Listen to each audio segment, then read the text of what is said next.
Welcome back to episode 336 of the Hockey Cards Gong Show podcast. It's your friendly neighborhood hockey-loving goofballs. Welcome to the Gong Show.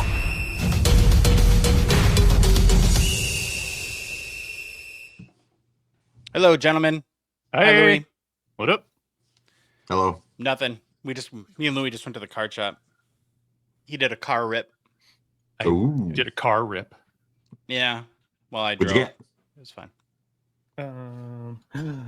Jimmy Snugs. Ooh. Jimmy Snuggerud. Yeah. Oh, Phil, here, you Phil. look good. Oh, what? Nice. I love the Cub Quest. Yeah. Big Yeah, those are fan. cool. Big fan.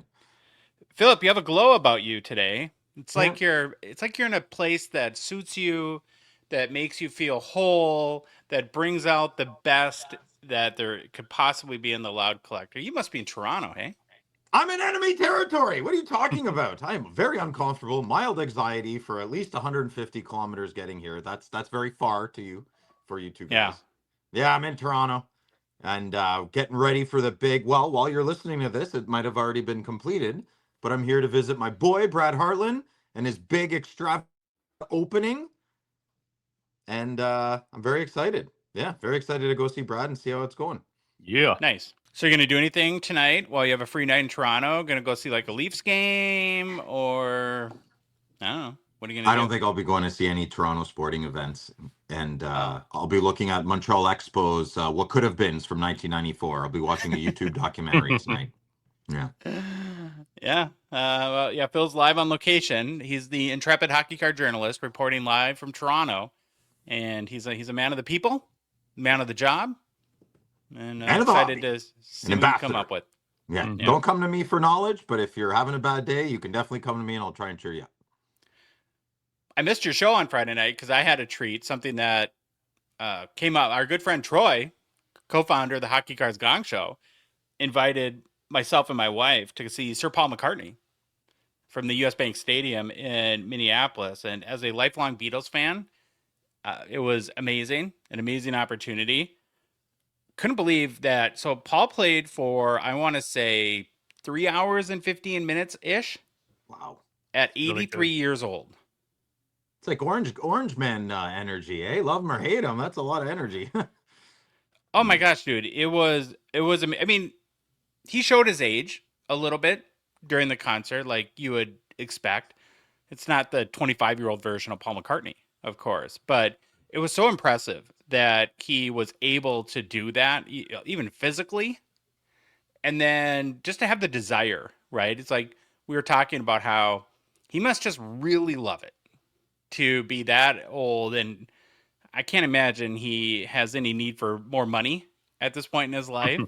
And so you think like, well, why would you want to do it? You know, I just go back to you must love it. And there's part of me too that kind of thinks like, have you guys ever felt like when you see like too often people retire finally from work and then 6 months later they've kicked the bucket? And I've sometimes wondered if like stopping is a bad thing in your life. Yes. Not that you shouldn't smell the roses or enjoy some sort of retirement, but you know, and so I was thinking about that too with Paul McCartney, that maybe that's what keeps him young. I think, well, that's why you see like roofers that are kind of crackheady, but they're wired and they just don't stop. Like, it's Yeah. it's you stop moving, you start dying. I firmly believe that. So I'm not talking about retirement. I'm talking about your body. You got to Yeah. keep moving. Yes, 100%.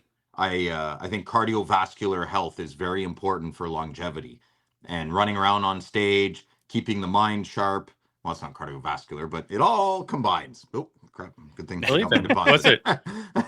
Who else was it? It was Phil Collins went until he was just couldn't do it anymore, right? He's Yeah, got he had some sort of something- like hearing can't do thing much. or yeah. I don't know. I think his ex there took him pretty good, eh? She's like, he's vulnerable. Take him for everything. It's like, no.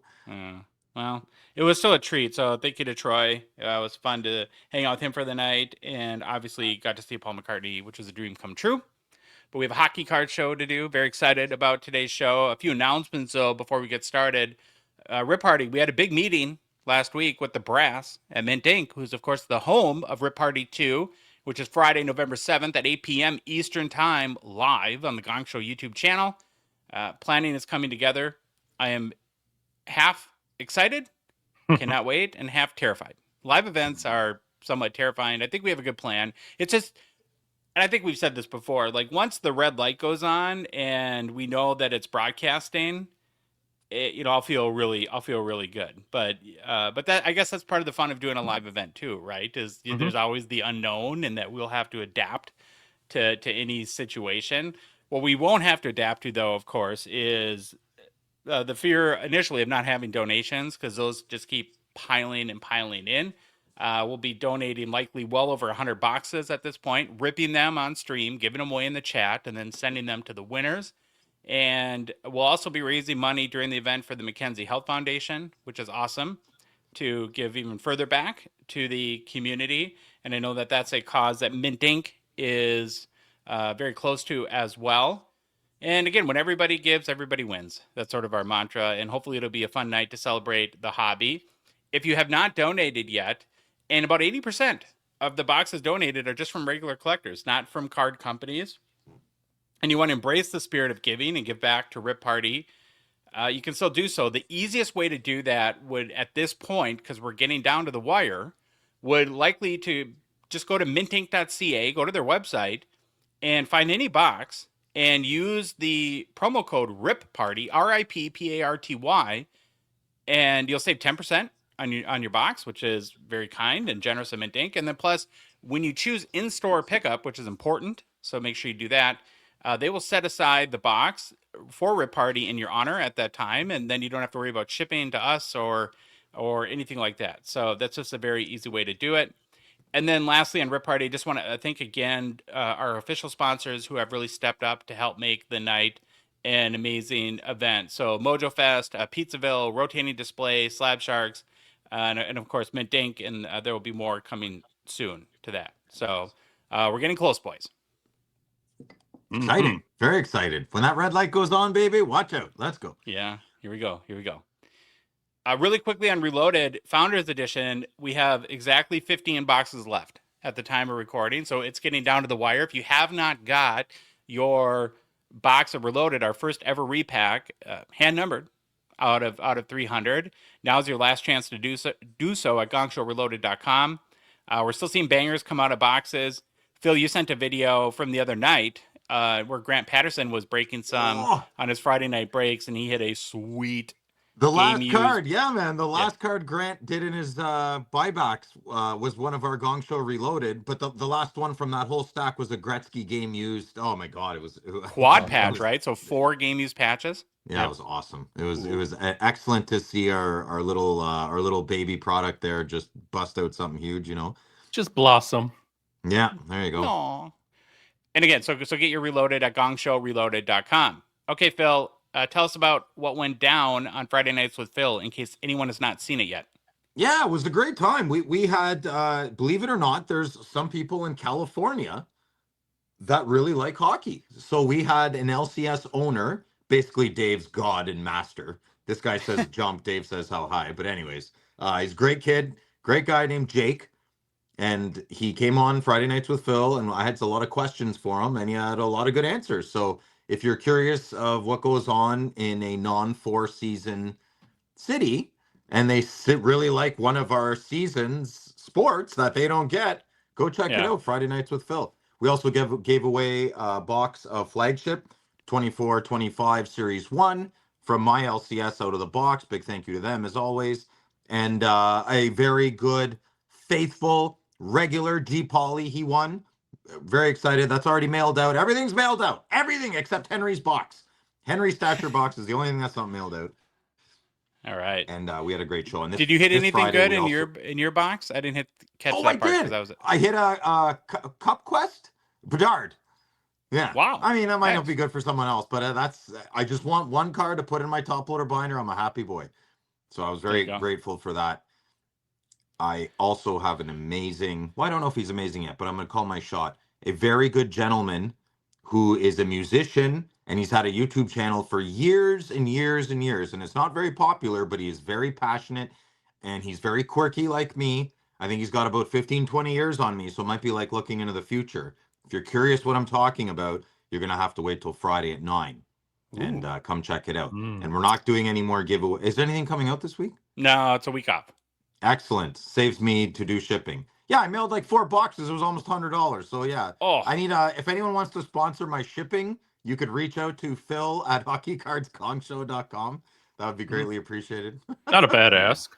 Yeah, if No. there's like a rogue postman out there, I mean, Yeah. I know they don't really mail doesn't go to mailboxes anymore, but I don't know. There's might be you someone. you out want there the that wanna- Crown Corporation that is Canada Post to reach out to you? Yes, please. Yes, please. Okay. Yeah. So All right, really couple more announcements before we get going. Got to mention GP Sports Cards, the official breaking partner of the Hockey Cards Gong Show podcast. Grant's Wednesday night breaks are already posted at gpsportcards.com. It's a smorgasbord. Again, there's no new release this week, so he'll have everything from Ultimate, Stature, the Cup, SP Authentic, you name it, right? And remember, too, when it comes to Ultimate, he still has the $225,000 bounty on the Gretzky Shield, a $25,000 bounty on the Yzerman Shield as well. These spots do sell out quickly, and they sell out every time, so don't hesitate to get yours locked in. The breaks will go down Wednesday evening at the GP Sports Cards YouTube channel, and then also be sure to follow GP on Whatnot as they break their often too. And then finally, Grant is in, well, he's always in buying mode, but he's in buying panic mode for the expo. And so if you got bangers, I'm sure that he will want to look at them. Reach out to GP at their store, Total Sports Cards, or on the GP Sports Cards Instagram. Next mention is for our partner, Private Collection Insurance. And I don't know if you guys saw this on their Instagram page, but about a Instagram. week ago, Enzo shared an image from a collector who very sadly had a house fire and lost his collection. And so here's some of the charred remains of some of this person's sports cards. And it just made me think about how we kind of tend to convince ourselves like that stuff like this will never happen to us, and hopefully it doesn't. Right? Nobody wishes this on anyone, but bad things do happen. And in their post, I thought PCI summed up their service beautifully this way. They said, at Private Collection Insurance, we protect what others can't replace. Ooh. And so many of us, you know, it's not just the monetary value of our collections, it's the cards that we've found over years and years and curated. And there's no magic. You can't snap your fingers and bring those back. But boy, is it sure nice to have insurance to help cover the value that is lost if a fire did happen, or flood or theft or anything like that did happen. And Phil, you're lucky. As you mentioned, tomorrow you're going to be chatting with Enzo and starting the process of getting your collection insured. I'm very envious of that because we can't utilize PCI yet here in America, but we will soon. And I will be, believe me, the first in line the day that happens. So don't be in a spot from starting from zero. Something bad does happen. Go to privatecollectioninsurance.com, set up an appointment, and all you have to do is just talk to them and see what your collection looks like, what the value is, what coverage would look like for you. And we keep hearing over and over again that people are pretty surprised how inexpensive peace of mind can actually be. Lastly, a reminder that our show, the Hockey Cards Gong Show podcast, is a Patreon podcast. What that means is that we rely on the support of listeners and watchers like yourself to help us cover show expenses, to produce what we hope to be more and better hockey card content, and then fund initiatives like Rip Party to grow the hockey hobby. You can support us via Patreon. It costs as little as $5 US a month. Be one of our first 999 supporters. You get access to our Discord server, where we have an awesome community of, I think, almost 400 people now or something like that are very active there on a daily basis. We do stuff like fantasy hockey, scavenger hunts. They're talking about a Secret Santa again this year, hockey card themed, and it's just an amazing group of people that we would love for you to come and join us. It's very easy to support our show. All you got to do is go to our website, hockeycardsgongshow.com, click on the Become a Patron link at the top of the page, or you could just go to Patreon directly, patreon.com, and search for Hockey Cards Gong Show. There's a link in the show description of both YouTube and podcast apps, and then in our Instagram and TikTok profiles too. All right, Bob Louie, you ready with the game plan? Yes, sir. Let's get going with. We'll start with Get to Know Your Hall of Famers. Then it's back. Who's Hot and the Struggle Bus. After that, it's Hobby News. Then we have a little chat with Brad Hartland, PSA's investments in Canada with their new receiving center. Then it's some new product releases, Gong Show mailbag, and personal pickups. Excited as always to start today's show with our Get to Know Your Hall of Famers series. It's where we are profiling and learning about every single Hockey Hall of Fame player that ever laced them up. We started with the very first Hall of Fame class of 1945 and have since been working our way to present day players. And I think today we're finally on the last player from the 1963 class. Were you Still, getting bored though- with it? No, it's just It's a long one. it's a long one. It was huge, but we started in August, I think. Hmm. And yeah, we're still working on the earliest pioneers of hockey. So the player we're going to learn more about today is Riley Hearn. Anyone? Oh, yeah. Riley Hearn? Yeah, got Yep. nothing there. You heard of him? Great guy. Great guy. Louis? Okay. Good friend of your Yep. dad's, your mom's? Right. Mhm. Sister's cousin? Okay. Yeah. Well, so your sister's cousin would be your cousin too. William Milton Riley Hearn lived from 1878 until passing away at the age of 50 years old in 1929. He was born in St. Mary's, Ontario, and died in Montreal, Quebec. Riley was a hockey goalie, stood 5 foot 9 inches tall, weighed 170 pounds, a giant in the eyes of our teeny tiny partner Phil. In a hockey career that lasted from 1898 until 1911, he played for such professional powerhouses as the Pittsburgh Keystones of the WHL, the Portage Lakes, they're just called the Portage Lakes, of the IPHL, and then the Montreal Wanderers of both the ECAHA and the NHA. And prior to turning pro, Hearn played from 1898 until 1901 with the Stratford Legionnaires, which is a senior level team, something like that. Over his career, he would win 4 Stanley Cups, posted a regular season record of 46-15, and a playoff record of 10-4. Not bad. After retiring from hockey at the age of 30, Hearn became a successful businessman owning a haberdashery. What's in that? Montreal. You guys know what that is? Why would I said what's that if I knew what that was? I don't know. You say a lot of things that are weird, so I didn't know what it was either, so I had to look it up. So it sounds like an awesome name. A haberdashery is a business that sells small articles for sewing and dressmaking, like ribbons, buttons, and zippers. Cool. I could see you Yeah. working there, Josh.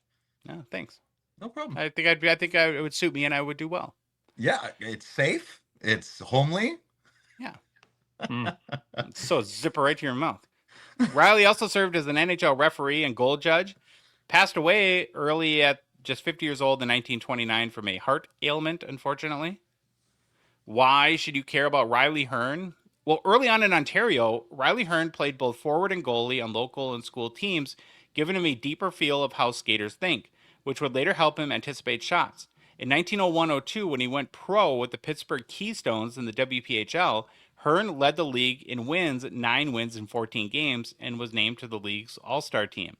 By the following 1902-03 season, the tables turned. Hearn posted a 1-10 record in 11 games, leading the league in losses. The drastic swing highlighted how volatile early pro hockey could be. In his stint with Portage Lakes in the IPHL in the mid-1900s, Hearn and his team claimed the title of world champions by beating prominent Canadian teams and clubs from other U.S. leagues and exhibitions. When he joined the Montreal Wanderers in 1906-07, Hearn posted a perfect 10-0 regular season record in league play, reinforcing his status as a top netminder. That same 1906-07 season with Hearn in goal, the Wanderers won the Stanley Cup, and in doing so, Hearn became the first professional goaltender to ever win the Stanley Cup. Not the first goalie, the first professional goalie. In January 1907, the Wanderers lost the Cup to Canora's Thistles in a challenge, but just months later, in March 1907, the Wanderers challenged back and regained the Cup, with Hearn between the pipes in the rebound victory. Yeah, I remember in the early challenge series for the Cup, it was like an Old West duel. You would just go whenever you wanted to win the Cup. You would just challenge the current Cup holder, I guess, and if they accepted, then you would play. So the Cup was passed around every few months, it seemed like, for a while. In January 1908, Hearn played in the Hod Stewart benefit All-Star game a memorial for his late teammate. He defended the goal for the Wanderers versus a league All-Star team, helping draw fans and funds for Stewart's family. Throughout his Wanderers years, he saw considerable rough play. As an example, in January 1907, in a game versus Ottawa, Alf Smith struck Hod Stewart over the head with his stick while other players got knocked out. Hearn stayed focused in goal, though, through that violent melee. In the 1909 season, Hearn's goals against average around 5.03 compared favorably with other leading goalies of the day, like a Percy LeSueur, confirming that even in more aggressive eras, he remained among the elite. In 1909-010, the Wanderers with Hearn again captured the Stanley Cup as NHA champions, and Hearn starred in the playoff challenge, allowing just 3 goals in a one-game series. Hearn's final season was 1910-11. He retired thereafter, and by that time, his career had included multiple cups, dominant individual seasons, and a place in early professional hockey history. Looking at his hobby market, there are 2 Riley Hearn Playing Days cards from the very first 2 sets produced. The first card is from the 1910 C56 set. It's card number 22, pictured with the Wanderers there. The PSA 7, we're looking at in YouTube is the highest seller, sold for $4,161 US in December 2019. He kind of looks like our first prime minister, Sir John A. Macdonald. A little bit, the portrait. Really? Of him. Yeah, a tiny bit. Yeah. Okay. When was Johnny McD prime minister? Long time ago, like 100 and... I don't know. It's a good question. I mean, is Canada older than the U.S.? What? Christopher Columbus didn't land in Canada. I mean, as like a country. Well, I don't. No, I don't believe so. I don't know. I don't know when you're. Well, mid 1700s was the Declaration of Independence for the United States. So for Canada, I don't know. I remember it being like the 125th anniversary of Canada when I was a kid. So I mean, I don't know. We're somewhere. Oh yeah, somewhere above that. We're showing how smart we are on this show here. Yeah. It's a geography. It's not a geography show. Leave us alone. The only other playing day card for Riley Hearn is in the next set, which is 1911 C55, card number 32 this year. And PSA 8 pictured. Wow, what a crazy copy. That's the highest seller. Sold for $2,376 in July of 2018. Other than that, you got to go to Cardophilium for any more Riley Hearn cards. But that, boys, is your Hockey Hall of Famer, Riley Hearn. Good job, Josh. Nice, Riley. Not too many goalies so far. I bet we've had, maybe 5-6 goalies in the 80 or so players we've done? He was the goalie? No, I didn't. I don't know. Huh. Nothing Good changes job, even in Toronto. See what happens when you come here? You get knocked. Shame. So I'm telling you. Oh. Yeah. It was good though. It was informative. Do your ears work, or do things just not Oh, process, just or is stop. this I'm a just willful? playing around. I Get know, out of here. I know. It's been a minute for Yeah. the 4th NHL season now. We have the debut this week of Who's Hot in the Struggle Bus. It's crazy. Got our fingers on the pulse, ready for another year of again Who's Hot and who's going to be riding the Struggle Bus. We dusted the bus off, charged up the battery, running and ready to go. So if you're new to the program, we pick. I'm going to show you a beautiful picture, Louis. We apologize and we pick. Yeah, we apologize and we pick. We pick a player to feature in Who's Hot that's ripping it up right now, and then we punch a player's ticket for the ride on the Struggle Bus, and people get mad at us. But that's okay. We can take it. So it's time to kick off Who's Hot for 2025-26 with, well, it would have been me, but Phil was... You were in a work mindset. You wanted to contribute to the show. We normally pick one player for each. I thought it was 2. And you and him, and you picked 2. So I'm just going to let you and Louis do it. We don't need to add. That was your solution? I love I'm driving to Toronto and you guys make fun of me. And then Josh says, oh, it's okay. I have an idea. I have a solution. Don't worry about it. All good, guys. Yeah, you it's me didn't to be oh, lazy. Yeah, it was him to not do it. Come on, you. Oh, Louis, do something. Oh my God. Anyways. All right, I Louis. watched a lot of hockey this week. This was an easier one to do. And it was Okay. an easier one, yeah. Mm-hmm. All right. Who did you pick for Who's Hot, Louis? My first pick, or my only pick, because I did it right, was Jack Eichel, believe it or not. It hurt me to dive into the old Vegas thing, but the kid's been off to a hot start this season, and even though they got booted out of the playoffs last year, he finished strong, which it's nice to see him just continue through into this year. 6 games in, he's got 5 goals with 10 assists, so that's 15 points, and he is leading the NHL in points. He's averaging over 20 minutes of ice time so far per night, and he's been shooting the puck a lot. He's got at least, or if not, a couple more than 30 shots on goal, and just, keep showing his power and speed out there. If you're into the plus minus thing, he's a +4 on the year. And after posting his career high of 94 points last season, I would say his pace, hopefully, will be on that pace again this season for Vegas and see if they can get a little deeper into the playoffs. They're going to be really tough this year, I think. Mm-hmm. Well, I love how a lot of the city I'm in, they're downplaying. Oh, Marner's not going to have the best year. He's probably going to have the best year ever. Yeah. Right. Yeah, and all the power to him. Canadian boy, best passer in the world. Let's go, Mitchie Poo. And to close it up here, he is a 15-16 Young Gun, PSA 10, last sold for $142 USD just a few days ago, October 17th.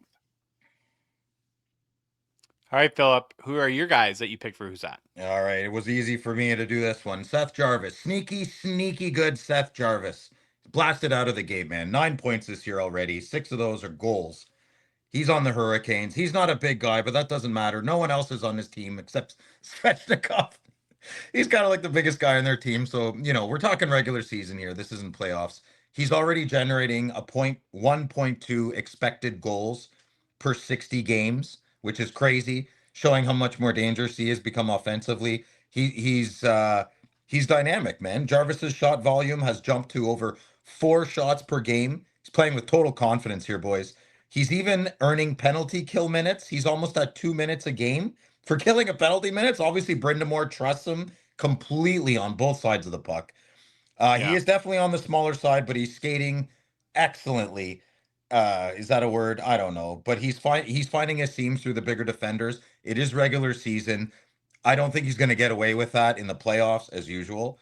And that's been kind of Carolina's knock on them every year. But let's see if he can keep this up. Let's see if he can be a little bit more ferocious in the playoffs. I don't think ferocious type of hockey is his hockey, but he's evolving, and let's hope it goes that way. So he's my first pick. You know what I like about Jarvis is a lot of, like, with prospects, it's very up and down, which you kind of expect, right? You don't, consistency is probably the last thing that comes for a great player. But I feel like he's gotten better every year he's been in the NHL. Yeah. And, and he's off to a hot start again this year. Developing well every year. That's all you can ask for, right? Just be better than the year before. Yep. And all his right. 21-22 Young Guns PSA 10 last sold for $62.50 last month, September. Anybody wants to know. Thanks, Louis. And my second for hot there is Shesterkin. I don't like picking him, but I respect the goalie. He's very good. So he's come out flying with a .67 GAA and a 9.976 save percentage through his first 4 games, I believe. That's a huge rebound from last year. I mean, I know it's a very small sample size, but last year he was a 0.905 save percentage. That's not elite form, but his numbers right now are pretty elite form. He looks calmer. I watched him play. He looks calm. He looks economical. He's letting the puck come to him. He's not chasing it. He's getting back to the way he used to play. And the Rangers don't score that much.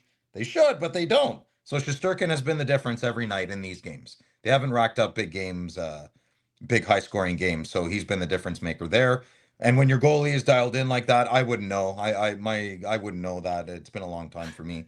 But it changes your entire team's confidence when you have a good goalie behind you. It feels like 2022 again. Shesterkin's in Vezina-shaped form, and that's bad news for everybody else in the East, including my hockey team. But, Louis, can you take over from here on the hockey card stuff? Yep. 2019-20 Young Guns, his PSA 10 sold for $196.50 US on October 16th. Thank you, Louis. Mm-hmm. All right, struggle bus. Here we go. Uh-oh. Hold up. First So- time. Who did you put on, Louis? I put Sir Alex Laferriere from the LA Kings. Now, him coming off Did you say La Kings? La Kings. La La Kings. Kings. It's a period. After coming off a career best 19 goals and 42 points last season, not so hot starting off this year. Through 5 games, he sits at a whopping -4 and does not have a point on the season. He signed a 3-year extension over the summer, and unfortunately, he's seen not a lot of time from what I'm reading on the ice. He's averaging less than 15 minutes of ice time, and half of it's not playing on the top 2 lines. They said it's mostly due to a crowded forward group, and he's not getting out on the ice, not much for the power play. So I guess the takeaway is what he showed last season. It's early, so we'll see what can spark this kid to get her going for these Kings and make California Dave happy. Yeah. But he is a 23-24 young gun. His PSA 10 sold for $22.80. The 80 Can't cents even makes get a graded difference. for that much. No. On October 12th. So get them while they're down. Right on. Hold on. Before we get to you, Phil, how did you not pick your boy? I mean, we were expecting you to be the guy that rubs me and Louis' face all in the poop that is Shane Pinto. Are we afraid of jinxing it, or No. you don't want to take your victory lap yet? I What's going on? probably won't. My victory lap is in all of Shane's actions. Yeah, I don't need. I'm not an I told you so guy. I don't know. Just Okay. let it happen. Yeah. I right. believe in the kid, man. All right. I everything I believe in him today is the same thing I believed in him 6 years ago. No difference, any way, shape, or form. You guys are You're a just man seeing of it your maybe a bit convictions. more. Yeah. Okay. Yeah, I'm good. All right. Well, Okay. who did you put on the struggle bus? Yeah, this was easy. Nazem Kadri. Yep. Kadri hasn't even scored a goal. Hasn't scored a goal yet. He's 0 for 8 on 0 for 8 in shot attempts on the power play, which is wild. That's usually where he gets a lot of his goals. He's a feisty little guy, but I don't know, he's not picking it up right now. He's only got just 2 assists in 5 games. He's playing almost 20 minutes every one of those games. Yeah, he was 0 for 8 in shot attempts on the power play. Calgary, to his defense, Calgary's whole offense isn't doing the best. They're ranked 31st in goals per game. I would have thought the Ottawa Senators were, but I guess Calgary's worse than them. But Kadri's supposed to be kind of the heartbeat of the team, right? So if you watch, I watched one Calgary game last week. If you watch some of his shifts, you can tell the little guy's frustrated. He's slamming his stick. Not that he doesn't do that normally, but almost extra stick taps. His shoulders are kind of slumping. You can just see it. I knew right away who I was going to pick this week was Kadri right away. There's something off about him. He's still a great competitor, but right now he looks like a veteran who's kind of pressing too hard. So Yeah.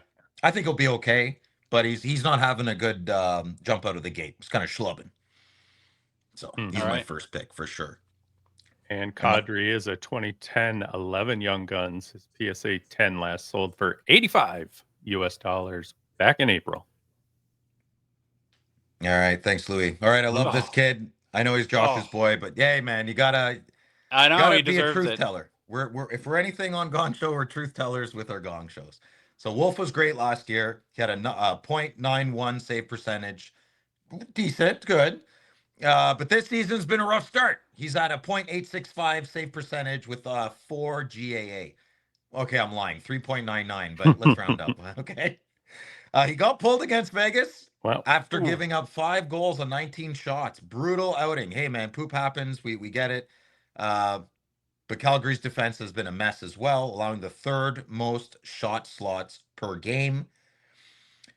Wolf hasn't bailed him out either. He's not saving the savables. You can see his confidence dip a little bit. He's reacting late. He's fighting with the puck. He's not close to tracking cross-ice passes very well. I probably shouldn't have watched the Calgary game. I don't know. I don't mean to pick on them. But you know, I heard the Flames coaches after a couple of games, they're preaching patience. But Markstrom's right there, ready to play. So we'll Mhm. see. We'll see what's going to happen. It might be part of the growing pains. The talent's definitely there, but right now he's firmly on the struggle bus. I think it'd For be my money. Vladar because Barkstrom now plays Oh, for the Devils. Oh, yeah. I apologize. I'm so sorry. It's all right. That's my bad. I wanted Hey. Markstrom for Ottawa. I wanted Markstrom over Allmark. Since you wrote this, though, you were right by saying 4 because they must have had a game late last night. He I is wrote up this over. morning. Really? Well, Yeah. ESPN has him as a 4.3 goals against with a 85% save percentage. Oh, I wrote Maybe it. maybe they didn't update it yet. Maybe they you are haven't more updated it yet. accurate. Ooh, I doubt Looks it. like They're probably looks like more I gotta accurate. wait till later in the day to get these. I had to drive to Toronto. I had to do I the know. thing. Nobody's judging you. It's all Just keep good. going. It's all good. Wolfie's 23-24 Young Guns PSA 10 last sold for $96 on October 17th. I still pretty love good. me some Dusty Wolf, but it's reason 4 million why I've sworn off prospecting. It's such a gambit, and I'm just not equipped to win it. There's no. You could give me, if there's a prospect pool of 300 players and you give me 299 picks, I wouldn't pick the right guy. It just really wouldn't happen. So this is me getting my just dessert here. But I want to, since it's our our first Who's Hot and Struggle Bus, and we haven't had the time. We're now a week or so in the season. Let's do a little round robin of Homer team talk real quick. So a lot going on, Phil, with your Senators. We've got Brady T on the on the operating table.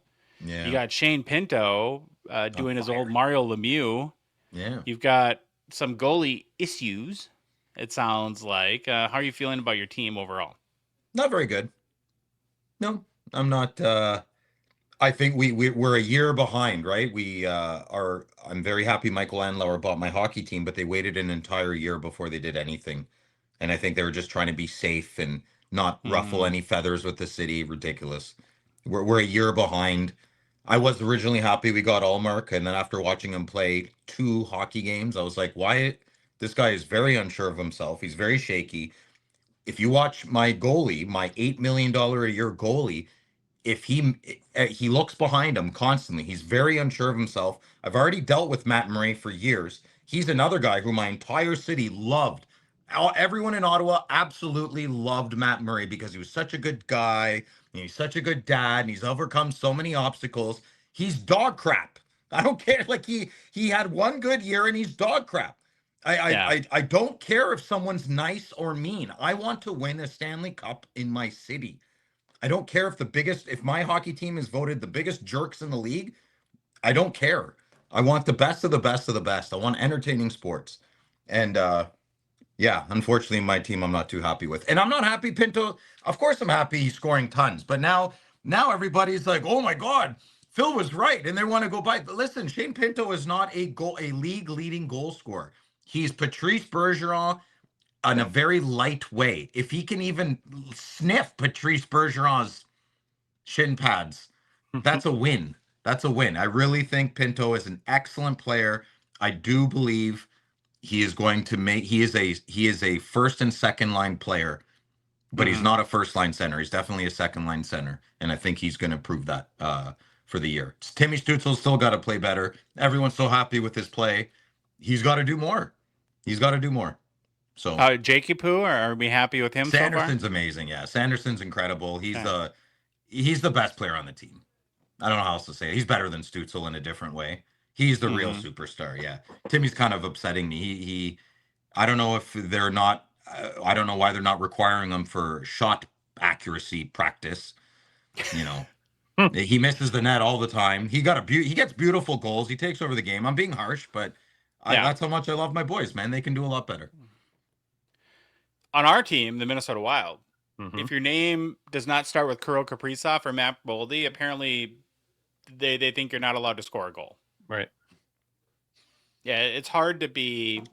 So, like in your case, when your team has a mixed bag out of the gate, which ours is, we can't score a regular 5-on-5 goal to save our life. First of all, no matter who it is. We're actually we've had 2 solid now performances from Jesper Wallstedt, who was the number 1 goalie prospect forever and then was terrible last year in the AHL, and everyone kind of got off the train. But we literally can't score goals if it's not Kaprizov or Boldy. So yeah, these last few It games have sucks, been pretty eh? rough. We can't. We don't have goal scorers either. Like we need a big. I think my Tim Stützle should be put back on the wing. I don't know. I don't know. He ain't. Listen, I watched Kirill Kaprizov, and I've always been like, listen, he's a superstar, just like Timmy. I take that back a little bit. Kaprizov is so much more of a superstar than my Timmy Stützle right now. It's makes me sad, man. Makes me sad.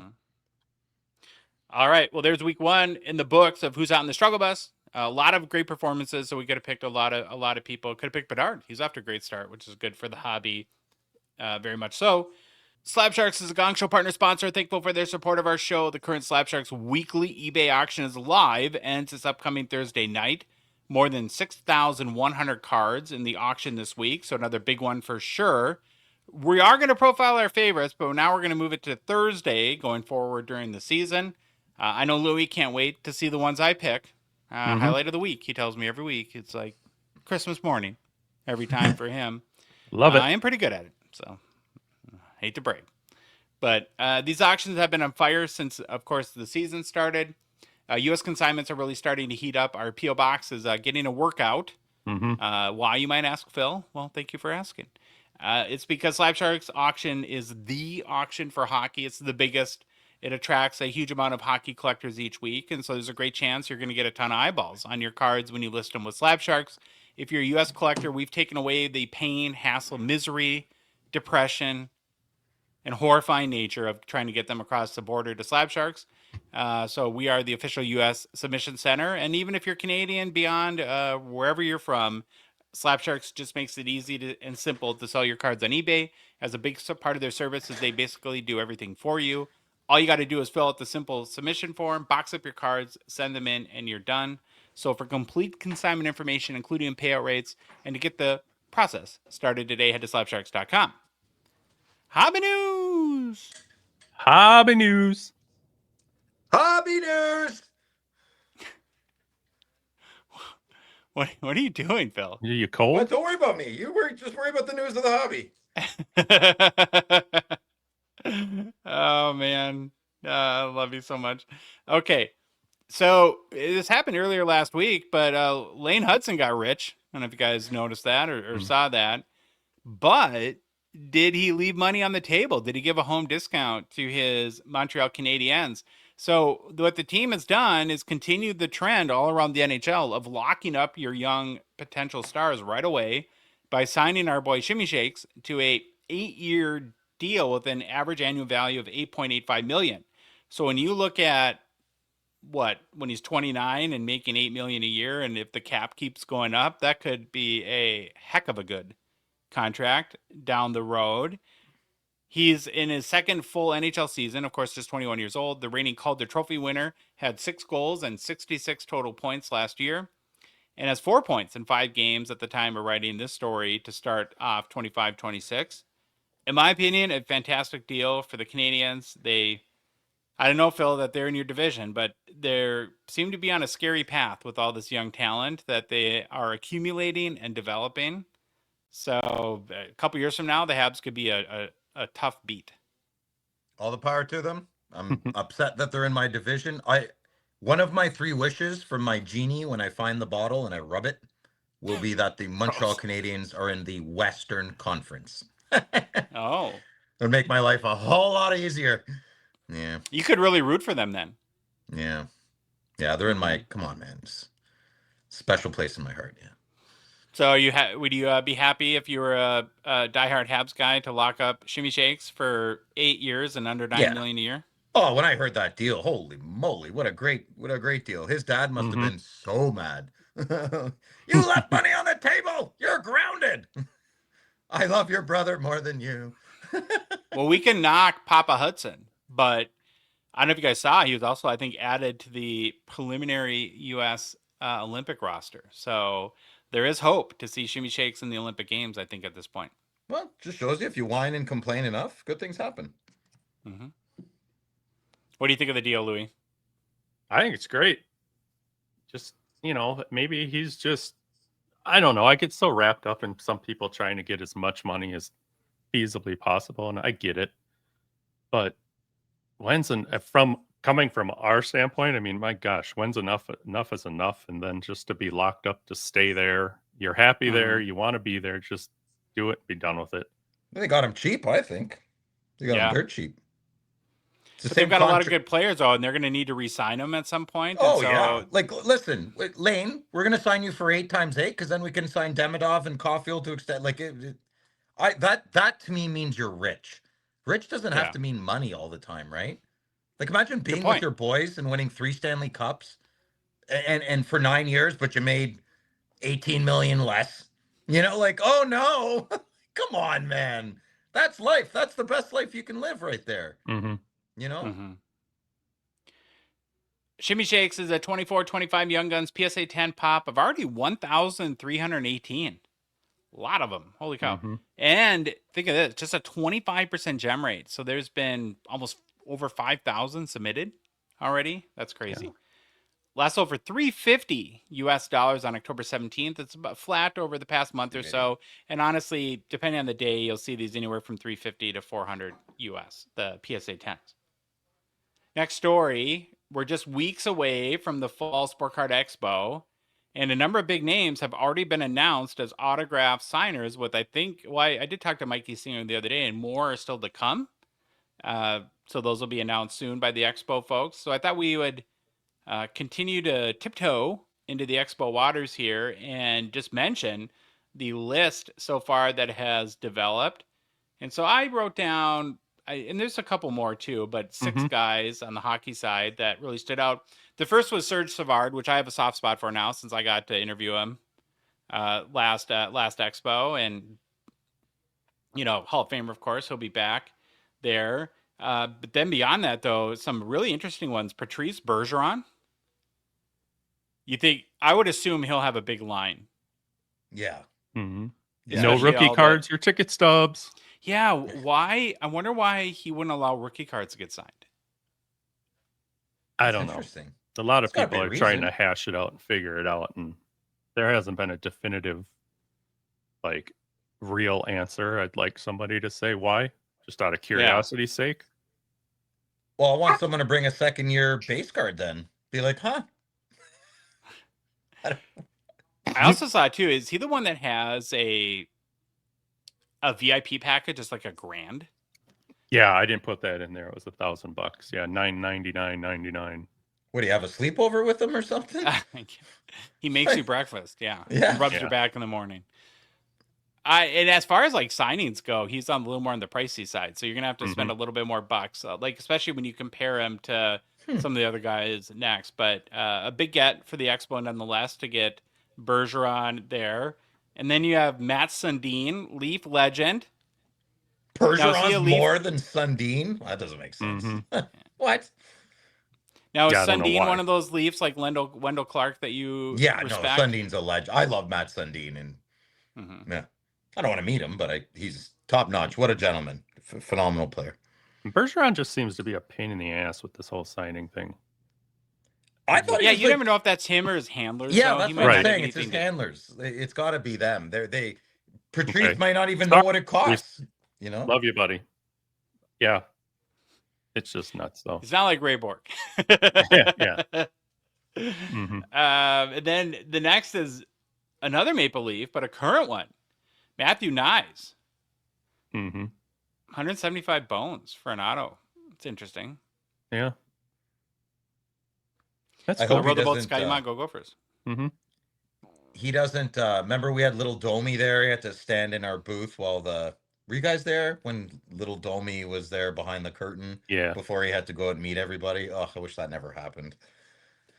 Yeah. I'm taller than him, if anyone's wondering. Wow. Okay, Louis. Yeah. Try not to pee a little, but boy. So cool. It's called dribble. Mike Modano. It's a dribble. It's not a pee. Mikey Mo. Cheap. $80. You doing it, Louis? Description. I don't know. You have a plan. Don't even come on. I know. I have what I have, but I don't know that I'm gonna bring it, do it or not. We'll see what happens. Right. Why do you think? Why do you feel that it's so appealing to get I like the another poster one that in you front picked of up. him? So do I. Yeah. I would do And that over because card. because you're the type of guy when you get 40% down the road, you have a hard time. You got to see it through. You're gonna see it through. And then now you're gonna swear at me because I put this in your head. And then What if he's wearing a Dallas Stars jersey? I'll give him the right one. Yeah. Yeah. Throw it at him. Hey, that's then not his fault. It's not his fault. Yeah. And then the final player is I had to throw up Yari Curry because do you think he would inscribe better than Barkov on a card? Yeah, for sure. I think he would love to. Give that to you as a gift. Sure, go Brad ahead. Hartland. You're gonna Who pay agreed for with you. Curry's autograph? I don't know. I What's like Yeah, it. 50, what's 50 Canadian? It's like $2. Yeah, it's I'm not paying 20 cents. a dollar for an autograph, but I'll buy a licensed upper deck card. Lots of money though. Yeah, you're not a man of contradictions, but we all. No, of course not. I had to throw into a couple fun Naki. Knockies? Any babes Words- this year? No babes? No, not that I've seen, but words are Nah. hard to come out of my mouth today. Jake the Snake Roberts will be there. Ooh. Do you think he'll have a snake with him?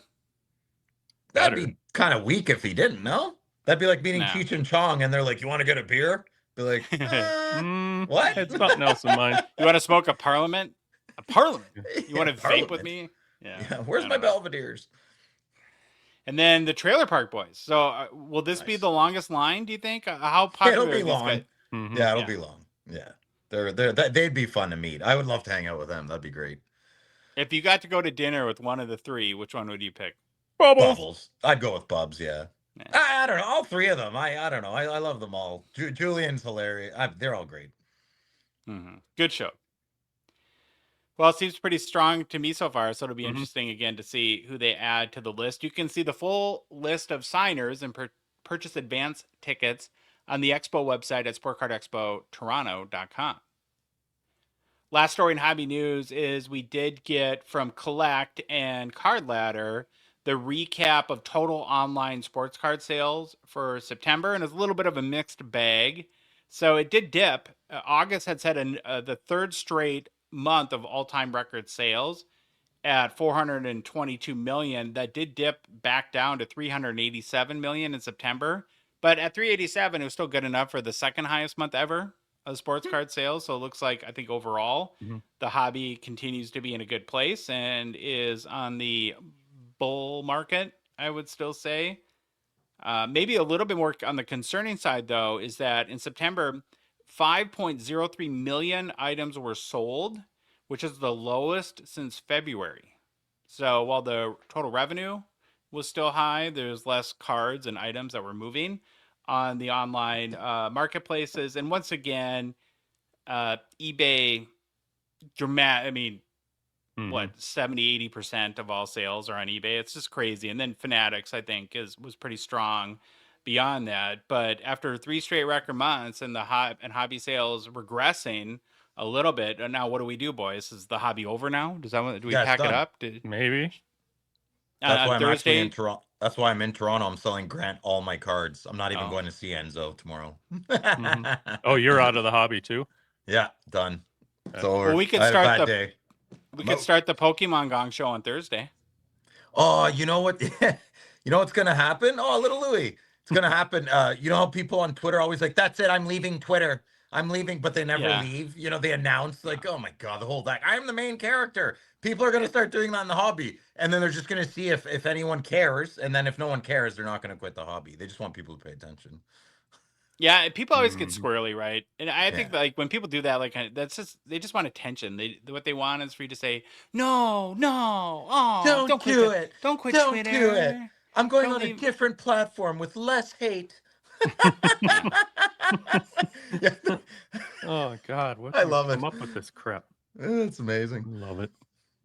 Yeah, I'm not worried. I think the other thing that No. you're seeing like hobby wise is And I kind of get this too, that there's people that are a lot in sell mode right now that maybe look back to the pandemic and said, when it was really cresting, Hmm.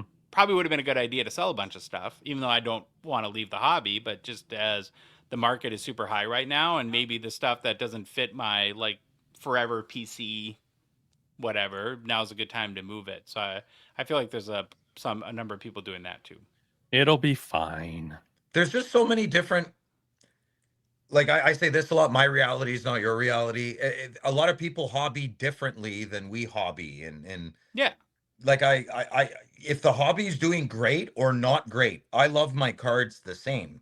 Hmm. So, but I do realize there are some people that view our hobby as a market, right? So I gotta respect that. I just don't see it like that way first. That's not my default. That's not my baseline.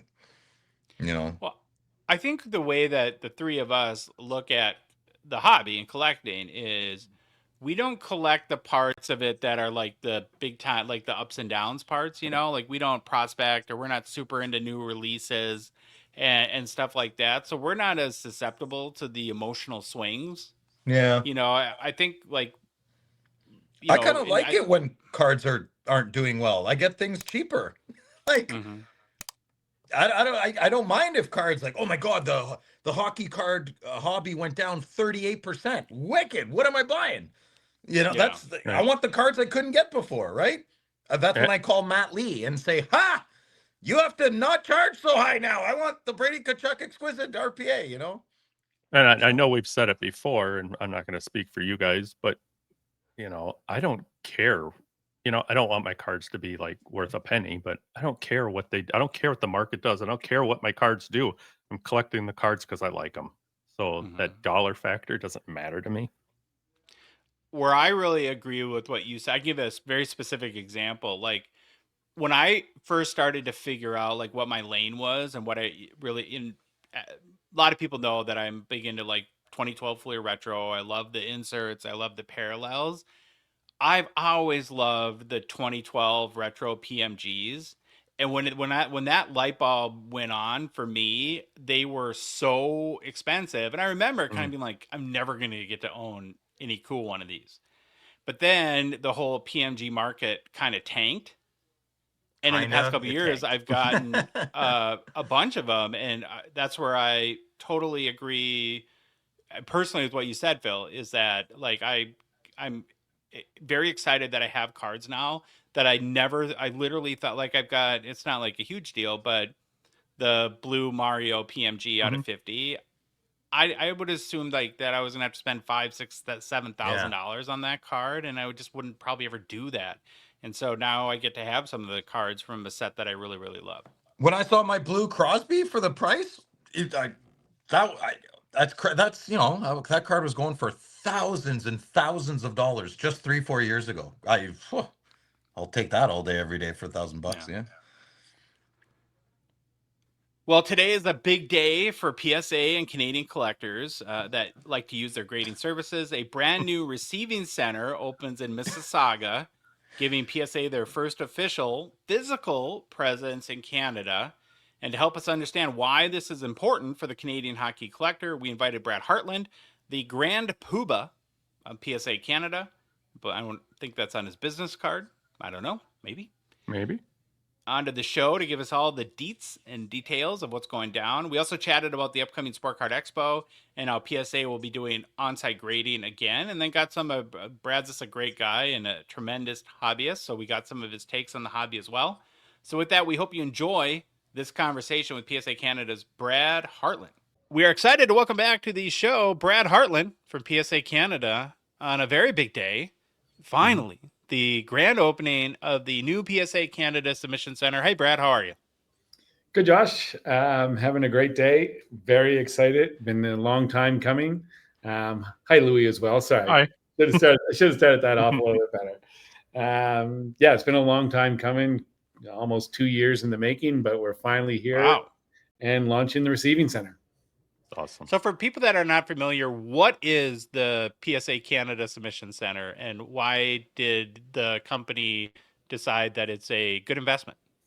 Yeah, so there's two different centers. So we have a submission center which will remain in Halifax.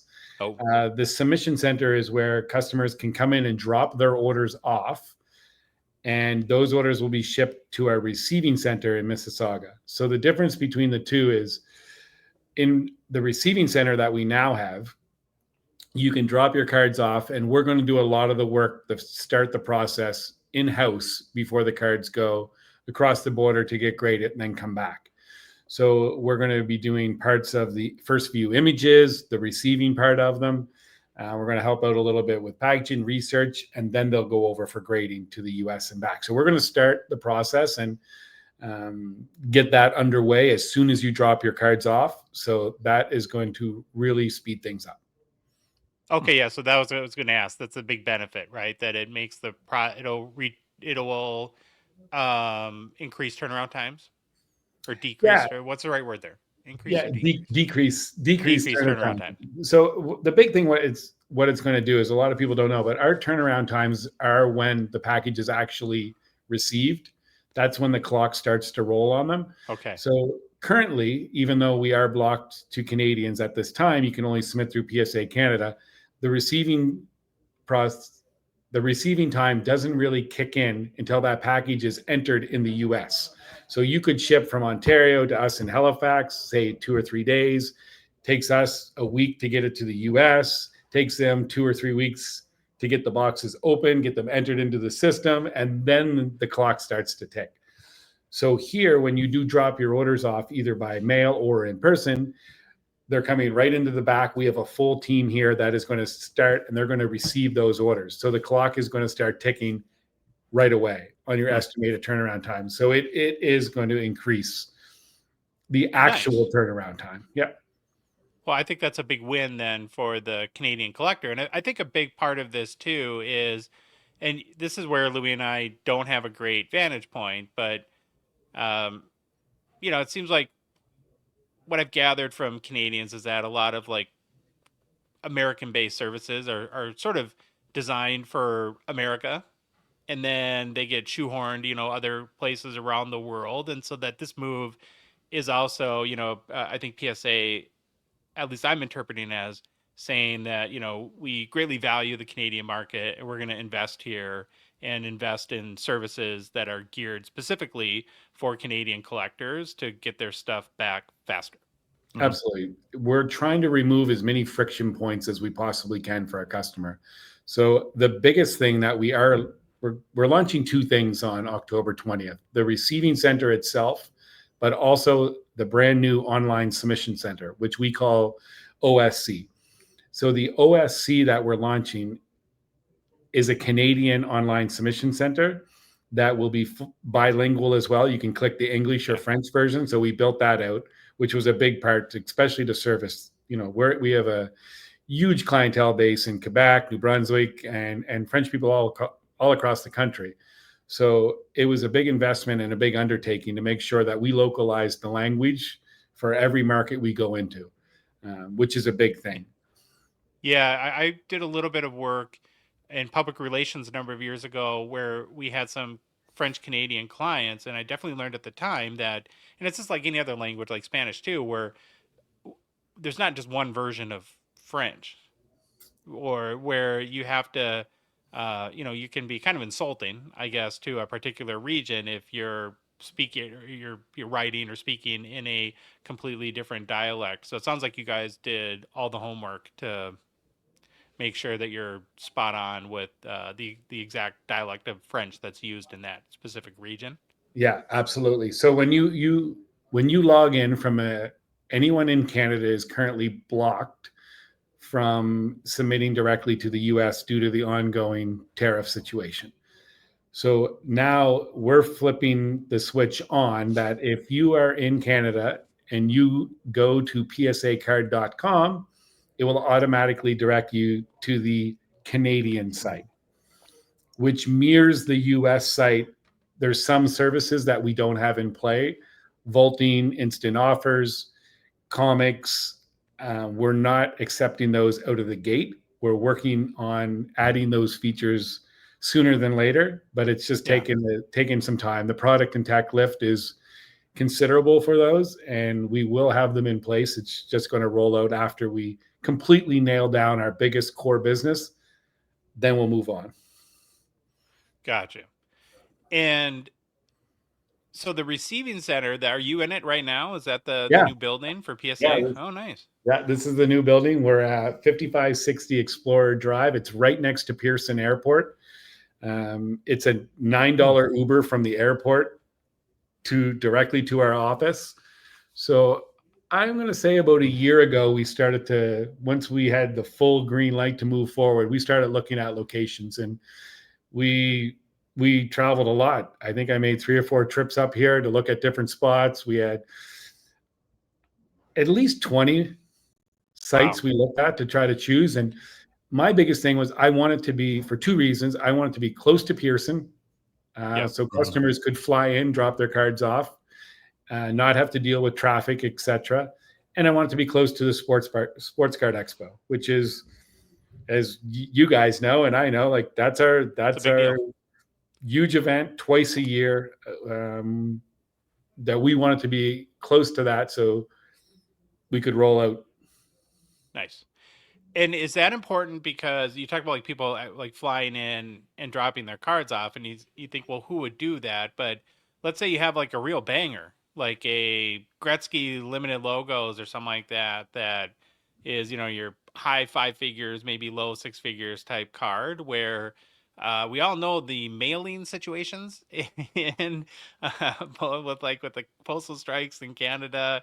And some people are just flat out nervous. So this will give people the ability that are not comfortable sending through a parcel service or through the mail, the ability to come in and directly hand off their card to PSA. Correct? Completely. Yeah, you can drop it off, and you can also pick it up here. You're fully insured based upon our terms and conditions that we have, which is a big deal. So I want to ensure people that they are covered. So it gives them some peace of mind. At the end of the day, our goal is to ensure we get every card back safely and securely. And we have an absolutely incredible track record at doing that. But anytime in logistics that you can remove one friction point, that is better for the customer.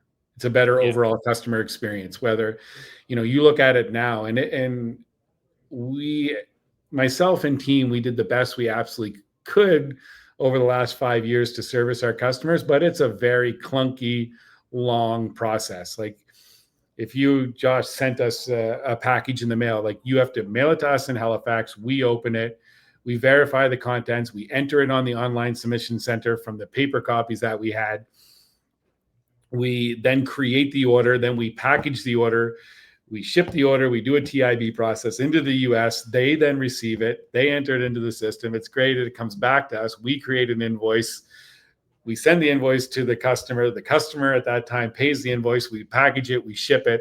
Like it's a lot of points. So the more we can eliminate these friction points, and the biggest thing is people are going to see their orders instantly on their account. So when you drop off your cards here, I take that back. I shouldn't say instantly. We have 24 to 72 hours. Okay. When you drop off your package, you'll see them. They're going to go right out back, and they're going to go through the receiving process. We're going to image them, and you're going to have those cards. Nice. Yeah, I'm sure that, because it sounds like in the past, right? And I know, been a submission center for PSA for a long time in Canada, that because if a week or so has gone by and nobody sees anything, you must have gotten thousands of emails at this point of what's going on with my cards, where this will probably eliminate. Where's my cards? Where's my cards? Where's my cards? Where's my cards? And it's hard because I totally get it. Like people mail off their packages, and even daily now we're getting hundreds of packages where it's, hey Brad, I just want to let you know that my package shows delivered. Did you get it?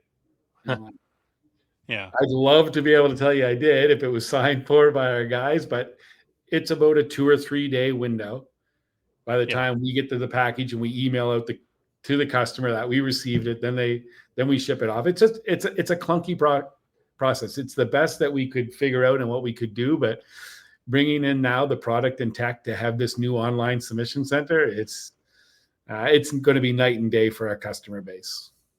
That's amazing. That well, and it's similar to like other companies that get huge, right? You think of like an Amazon, or is another, I think, good example of how, PSA starts as a grading company, Amazon starts as a book company, and then starts selling other Mhm. products. But at some point, you grow so big that really you're almost a logistics company, right? You Yes. guys are grading 2 million cards a month. And so like when you like, I'm sure that there's a big operations department at PSA. It's all like Six Sigma black belts, and they do time studies where 10 seconds added onto a card. If you start to multiply that by 2 million, Oh yeah. the amount of time that not only costs the company, but factors into the overall turnaround process is huge. So if you can carve off 5 seconds even here or there because you're multiplying it by so many cards, that can make a big difference, huh? Yeah, completely. And you look even just from our shipping department, we shipped everything Halifax manually. Mhm. You have you have a customer's invoice. You look at the invoice. I'll start at the beginning. You pull their order, you package the order up, you tape the boxes, you put them in FedEx envelopes, then you attach the invoice to that. It goes over to the shipper, and he manually enters in that person's address. And you're reading off a paper handwritten sheet that they filled out. So there's lots of times, there's lots of mistakes. Is that a 1190? What street does that say? Sure. So you have that issue that goes into it, which creates another issue. All of a sudden, you ship the package, and the customer will say, "Oh, I didn't know." This is all done on their account. So now it's all automatic through ProShip. Everything is there. It's as you can probably tell how excited I am. I've thoroughly enjoyed the last 5 years doing it the old school way, but it's getting to the point when it was manageable when it was 1,000 cards a week.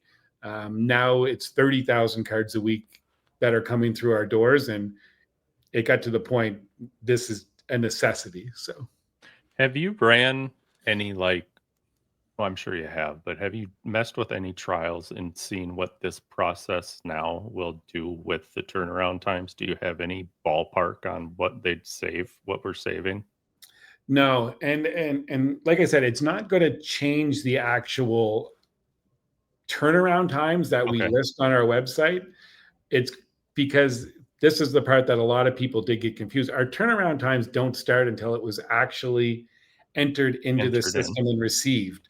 Yeah. So we have turnaround times, but it's hard to explain that to someone because there's times now, previously, and even now it's getting higher, where you ship your boxes, it shows the box received, but we're not getting to those for 3 or 4 weeks. Mhm. In a perfect world, we want to get that in our entire operations. We'd love to have that in 24, 48 hours. That's going to be our goal, to maintain that here at the receiving center. But if you're in Santa Ana and all of a sudden FedEx comes and unloads a football field worth of packages on a Tuesday, and you go, all right, this is going to take some time. So, No, that makes sense too, because you couldn't even, it wouldn't even help to like front load the receiving area, to make people feel better. Like, it seems like people just want to know you got it and see that you have it, but it doesn't make it go any faster. Even though you got more people to get it into the system faster, it's still got to go through the grading process and back out the door. So right. So now when people do, it's going to be real time. So when you see the order, then that's when the estimated turnaround time, that clock kicks in. So we have this gray area that existed that a lot of people didn't understand. Now that's eliminated. So now it's going to be Gotcha. more real time. And again, it's always about being as transparent to the customer as we possibly can. Right. I'm sure like I could understand like the consumer perspective being in my mind the turnaround time starts when I hand off the package to the at the post office or whatever, right? Like Completely. that's where so there's a little bit of explaining that needs to happen. Is this I know that PSA is expanding internationally, meaning outside the US and a bunch of other countries. You guys announced a German facility that's opening. There's France. I know you have Tokyo and other parts in Asia as well. Is this how the process works everywhere in the world? Does everything ultimately go back to the United States to get graded, or no? No. So we have three. I should say three. We actually have 4 things. We have a store within a store, which is the Burbank /AMG model, which is like a submission center, which is Okay. employed by PSA employees This will be the first actual receiving center that we did on our own. Yep. Then we have full grading operations. So currently we have full grading operations in Santa Ana, Jersey, and now in Florida. So it goes right from coast to coast in the US. Yep. We have the receiving center in Canada. Germany, we're opening in the summer of 2026, which is greenlit now, a full grading operation, which is going to be absolutely huge for our European customer base. And it's also going to alleviate some of the pressure that we're facing in the US. We have a full grading operation now in Japan. We have offices in China. We just launched a submission center in Hong Kong. Okay. And I can say there's numerous other sites that are in the works for 2026, 2027. Does that include Canada? So for us here now, I think my goal has always been to get a full grading operation. Yeah, I was going to ask that. That was my next question. Mm-hmm. That's my goal from day one. It was my goal to get on-site grading to come to Canada. Previously to coming to Canada, it was only done in the US and it was done at the National, actual on-site grading. So since then, we have done an event in China, but this is our third event coming up in November to do on-site grading. So that's a big win. That's something I'm very proud to be part of. And I'm excited to hit the ground running again in November. So, but my goal is to have a full grading operation here, and also to offer every service that is under the collector's umbrella, to offer it here in Mississauga, so our customers across the country can submit every item. It's a lofty goal. Is that going to happen for sure? I don't know, but that is my goal, and I'm going to work my hardest to make that happen. Mm-hmm. Yeah, right? Because we got so many things. You forget. We have Funkos, comics, PCGS, coin grading, and we have a lot of Canadian dealers across the country. Like that's another whole beast, but I'd love to be able to be part of that, and that's another challenge to bring here. So if there continues to be like governmental goofiness on tariffs and border stuff, does that make it more likely that at some point there might be a full grading operation in Canada? I don't know if that's the case. We've worked very hard to come up with the system that we have in place now. And it's very effective and it's working good. Yeah. So I don't know if that's it. I think it simply will come down to the Canadian market has to hit certain numbers to make it a viable business and to make it work. So if we get to that point, I'll say currently we're not there. But I'm very optimistic that we will get there. And then you always say, well, how many more units will if we had how many people do not submit to PSA Canada because they simply don't want the cards to be shipped across the border? That's kind of your great unknown area. But if you look at what transpired in Japan and the growth since we had on like actual grading in Japan, the growth has been staggering. Really? Huh. Absolutely. Yeah. It's great to see the operation. I mean, I think we've doubled capacity in that facility. Wow. We're not Pokemon people, but is there room still for that to grow? Because that has gone bonkers in the last 2 years. Is that TCG? You guys see TCG, Josh. TCG. Yeah. Do you guys see that as tapering off, or is that a rocket ship that's going to just keep going? Do you think? If you asked me this question 2 years ago, I would very well say this is not going to last. This is going to. All right, this Pokemon. I'll take that back. I am very bullish on Pokemon, but the demand that we were seeing 2 years ago, I was like, this got to slow down at some point. And I'm optimistic about the space. And look at the growth in the last 2 years. Look at the growth in the last 6 months. So when you ask me that question, I don't think I can answer it because I don't know. You know, everything's projecting that this is going to just keep on growing. And we have a lot of smart people in a lot of places, and we're investing heavily building new facilities. So I guess honestly, I can't see it slowing down right now. Well, I think the big thing it has going for it is where every sport to some degree is a niche. Some niches are bigger than others. It seems to be that this is the most sort of like mass appeal collectible card type that there is, where it just has the broadest, worldwide, right? Yeah. Where completely. And I seen it every day being located inside AMG, and Sherry, my wife that owns AMG, is a Pokemon collector. And I've just watched this, and I've watched kids collect it. And I think I told you guys before, when you watch a football team roll into the store and then you think they're coming in to buy the latest NFL product, and they all buy a booster box and ETB of Pokemon, and they're just throwing Charizards and Pikachus back and forth at each other, having the greatest time. I'm like, it's awesome to see. Like, I know there was a stereotype, like who was into Pokemon cards. Most people thought it was younger kids, and that is not the case. I mean, there's regulars that come in their 70s that are collecting Pokemon cards every day, and we see it from submitters. That's when you see all these generations doing it. It just goes to show you, like, this has a very bright future ahead of it, in my opinion. I've been trying to steer my way away from it because I ended up giving my brother, we're 6 years apart. He's 6 years younger than me. So he was in the big boom of when it all started coming out. And yeah, we missed it. Our age missed it. So like, I have no emotional attachment to it whatsoever. So he had given me a bunch of his Pokemon stuff because I was just into cards, right? And he didn't want them.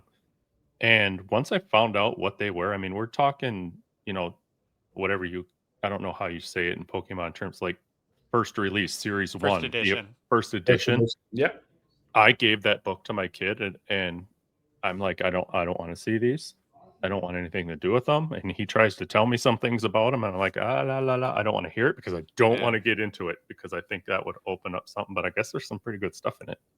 Yeah, that's awesome. I'm intrigued by the first year, the 1999 first edition, especially the first 16 holograms. I think the first 16 cards are holograms, 16 or 18. That's with the number 4, the big card Charizard. I absolutely love that set as a collector. And Sherry's worked on that, and now she's working on upgrading it as time goes on. But I think that's just to me, that's the holy grail. That's the first set. There was cards previous to that, but that's like the 52 tops. That's the 51 Parky. Like that's the set. And I love it. Okay, I want to talk about the expo, but just to make sure that we tie up a few loose ends on the new receiving center, opens today in Mississauga. And again, so you can come in and drop your cards off. What are the days and hours that you guys are going to be open? Yeah, so Monday to Friday, 10 a.m. to 6 p.m. is where we're starting. Hours could change as time goes on, possibly weekends, possibly later into the evening sometime. The one key thing that is very important for people to realize that a submission to drop off, it can't be on the old PSA Canada paper submission forms, and it can't be done on the US online submission center, which you're currently blocked if you're a Canadian anyways, but there's workarounds. So, everyone knows if you change your VPN, then there is a workaround on it, and you can do that. But if you have those, we'll have to re-enter them here. So we have a team of 3 concierges and myself that's going to be at the front all this week, helping customers with orders. But the online submission center goes live in sync with the with the receiving center opening. So nice. At 8 a.m., you'll be able to go to psacard.com. You'll be automatically directed to the Canadian site, which will look exactly like the US site. You can complete your submission and you can drop it off here. We do have computers and printers here that can assist. If you can do it in advance, that would be wonderful. But we do have a team here that will assist.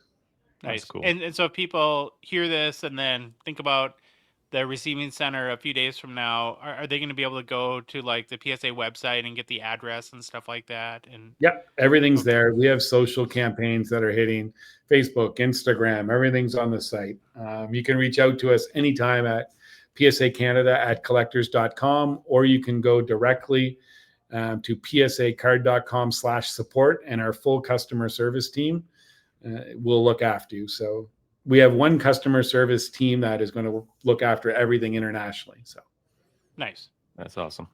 And you mentioned a few minutes ago too that last fall was the first time that PSA had done on-site grading at the Sport Card Expo here in Toronto. Is that correct? 2023. So this will be our 2022. third year. Oh, this will be your third time. Okay. Yeah.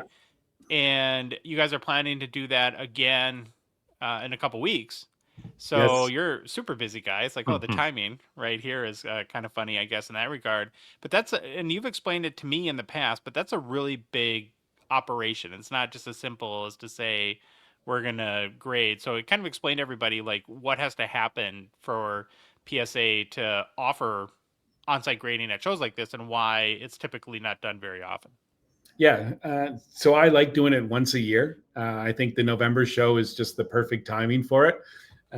So we're going to stick with that going forward. But I mean, it's actual tractor trailer truckloads of booths, machinery, sealers, product that you have to bring up here across the border, bring it up. You have to build the booth. And our booth is the biggest booth at the expo. It's like we joke around. It's like its own little city. We'll have 80 to 100 staff members that are on site. So like a lot of people don't realize what goes into it. Like you see it. Yeah, I dropped my card off, and then it goes out back. It goes to the research team who does the research on the cards. It goes into the grading room. Then it goes to assembly, and you have to put the slabs together. It goes to shipping department, which has to package all the orders together. And all along this, your orders, it's a lot of a product and tech lift, but it's a big process. I'm hoping at some point that, and I'm sure we're going to do this, I'd like to follow a card. Say, Josh, you have your card in your hand, and you're like, let's do a video that shows the journey that this card goes through. Because I think people will really, I think they'd really appreciate seeing that and seeing what goes in. It's like, you don't have to pull back the curtain on everything, but just to watch the process and see the journey of that card. And all of a sudden you're like, man, you know what? I get it. It's not, hey, goes on a guy's desk and they say, yeah, 9, 10, slap that together. Like it's a massive operation. And I know that you guys are going to have a little sneak peek of the operation at the expo. That'd be really curious to learn. Cool. And I think people would love to learn about that. And I'm sure, we'll just keep nudging the folks at PSA to make that happen eventually. Yeah. And don't worry, that cute little Gong Show lapel button doesn't have a camera in it. So it's fine. There you go. You are, and so people will be able to again go to the Sport Card Expo, take your card, and get it graded right there on site. Have you guys announced pricing for that yet? So this being in sequence with everything else we have going on, pricing has been finalized, and we're going to release it on the 21st. Okay. We just thought with everything going on, let's push it out. We wanted to get it out sooner, but with all the comms, with the marketing that we have for the receiving center, we thought it could get lost in the shuffle a little bit. So we're going to announce pricing on October 21st. I'm very happy with the pricing structure that we have. If you get your cards in, you get them back by end of show. I do want to emphasize that there's higher service levels for the big daddies that come through the door. That there's going to be like a 3-hour service, and then there's an end of day service, and it works its way down. And the other thing is, we'll be accepting submissions, and it's based on capacity.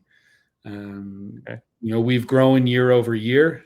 You never know for sure what we're going to get. Obviously, I'm optimistic on it, but at the same time, we do have a capacity. Like there's a capacity that we can't grade more than this. So when we hit that capacity, service levels always could be turned off. Gotcha. Yeah. Okay. Give us just a little. It's really Monday right now. So you're saying you'll give pricing tomorrow. It's just 24 hours. Just give it to us now. Yeah. All I can say is our pricing will be more competitive than the national. So. Shots fired at the national. Love it. I don't know if this is like top secret PSA info or you guys disclose this. I'm just kind of curious, even generally, like, is this something that thousands of people take advantage of, or how many cards do you guys grade at the expo? Yeah, thousands. Wow. And so I can leave that one very broad. Yeah, it is thousands. I think they actually, I'm pretty sure Ryan Hogue, our president, did mention some numbers around the national, how many units that we had and how many units went out. I'm sure I heard him say that publicly somewhere. It's, yeah, I but get it. You is don't want to speak out of turn, so we won't completely, press you yeah, on that. and, But and it's in the thousand. It's in the thousands. one of my favorite things, like when grading companies offer on-site grading at shows, is to you just like chat with people and you follow people throughout the day. And there's the flipper guys that will go and try to find raw cards and roll the dice Mhm. and yeah. try to flip them right at the show, right? And I'm sure you get a fair amount of those. You know, through the we door. do. And what else we get a lot of is review service. Sorry, review and crossover. I meant to say crossover first, but crossover service is a big thing at shows. You know, where all of a sudden guys may have cards from other grading companies in their showcase. Say, you know what, is Yeah. it worthwhile for me to spend a couple $100, whatever it's going to be, to take a chance? Because I can turn this from a $3,000 card to a $6,000 card. You know, Mhm. And I think I'm going to do that. You I are? Yeah. just got this.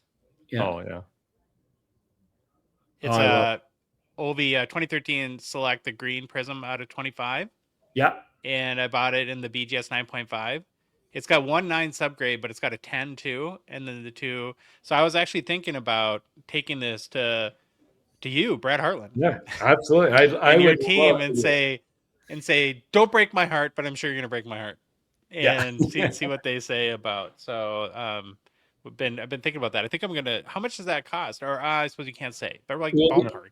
So it's the same. It's the same as a raw card. So it's just like you're submitting a raw card for grading as a crossover. Mm-hmm. Oh, okay, but the review part that's not free, right? Do you have to pay a little bit for that? Same. No, that so what you would be doing, it's called a crossover. So you're Oh. attempting to do a crossover, and it's the same price for that service as a raw card. A review is when you submit a card that was previously graded by PSA, and you would like the Oh, graded and you think that you second said look. like how Phil disagrees with every PSA Mhm. card graded he's ever got. That Yeah. and I've seen some. I mean, we had a monster card get reviewed at the last expo. George Vesna. George Vesna. Yeah, it was a George Vesna rookie that bumped a half a grade after the That's a guy good deal. reviewed. And honestly, the guy that submitted was the nicest guy. First time I met him, and he was because it moved him on the registry. I think it might have been maybe the highest Vesna Oh. or the sec. Oh, wow. He was beyond ecstatic, and it was fun to see that whole process because it was absolutely stunning. Like, yeah, the nicest one I've ever seen, that's for sure. So if I do this with this Yep. card, Yep. and does the process, like, can I say, well, I'd like to cross it over if it's a PSA 10, but if you're going to give it like a PSA 2, can we just leave it in the BGS 9.5? Okay. Yeah. So you'll go on the online submission center and you'll do your Yep. submission. We'll have Yep. it will go live as well on the 21st, and you'll be able to complete your submission and you select a min grade. So you can say min 9, min 8, min 7, or no min grade.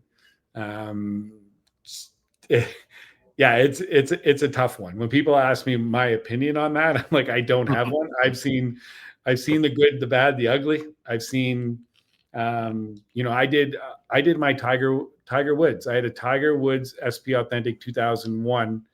I have one of the golds, and that is a low grade out of 100, and out of 999, I had it in another grading company with a 9.510, and I'm like, I collect PS. Besides working for PSA, my collection's PSA. I wanted it in a PSA holder. So I said, what do I do? Do I cross this over or do I crack it out? Anyways, I chose to crack it out. And I said, I'm going to crack it out of this case and send it in. I cracked it out and I looked. And as soon as I did, right on the front of the card, there's this big dimple. And I went, ugh. So then I sent it in. And it was came back an 810. So I'm still happy. I mean, I love the card. I was hoping for a 910 or obviously a 1010, but I always make sure you think about that. We don't want to have you don't want to send in a card, and it can go with any grading companies. Mistakes are made. there's nothing worse in the world, Josh. You said you sent that in. All of a sudden, there was a hairline crease in the back, and it came back a 4, and you were like, "Oh boy, that just makes a That would happen to me. terrible customer experience." Yeah. Right. So, I mean, on a card like that, if someone asked me my opinion, hey, if you want it in a PSA holder, maybe go 9, mid 9. Mm-hmm. And then some people will ask me the question, well, if I put that, do they think I think it's a 9? It shouldn't be a 10? I can't answer that.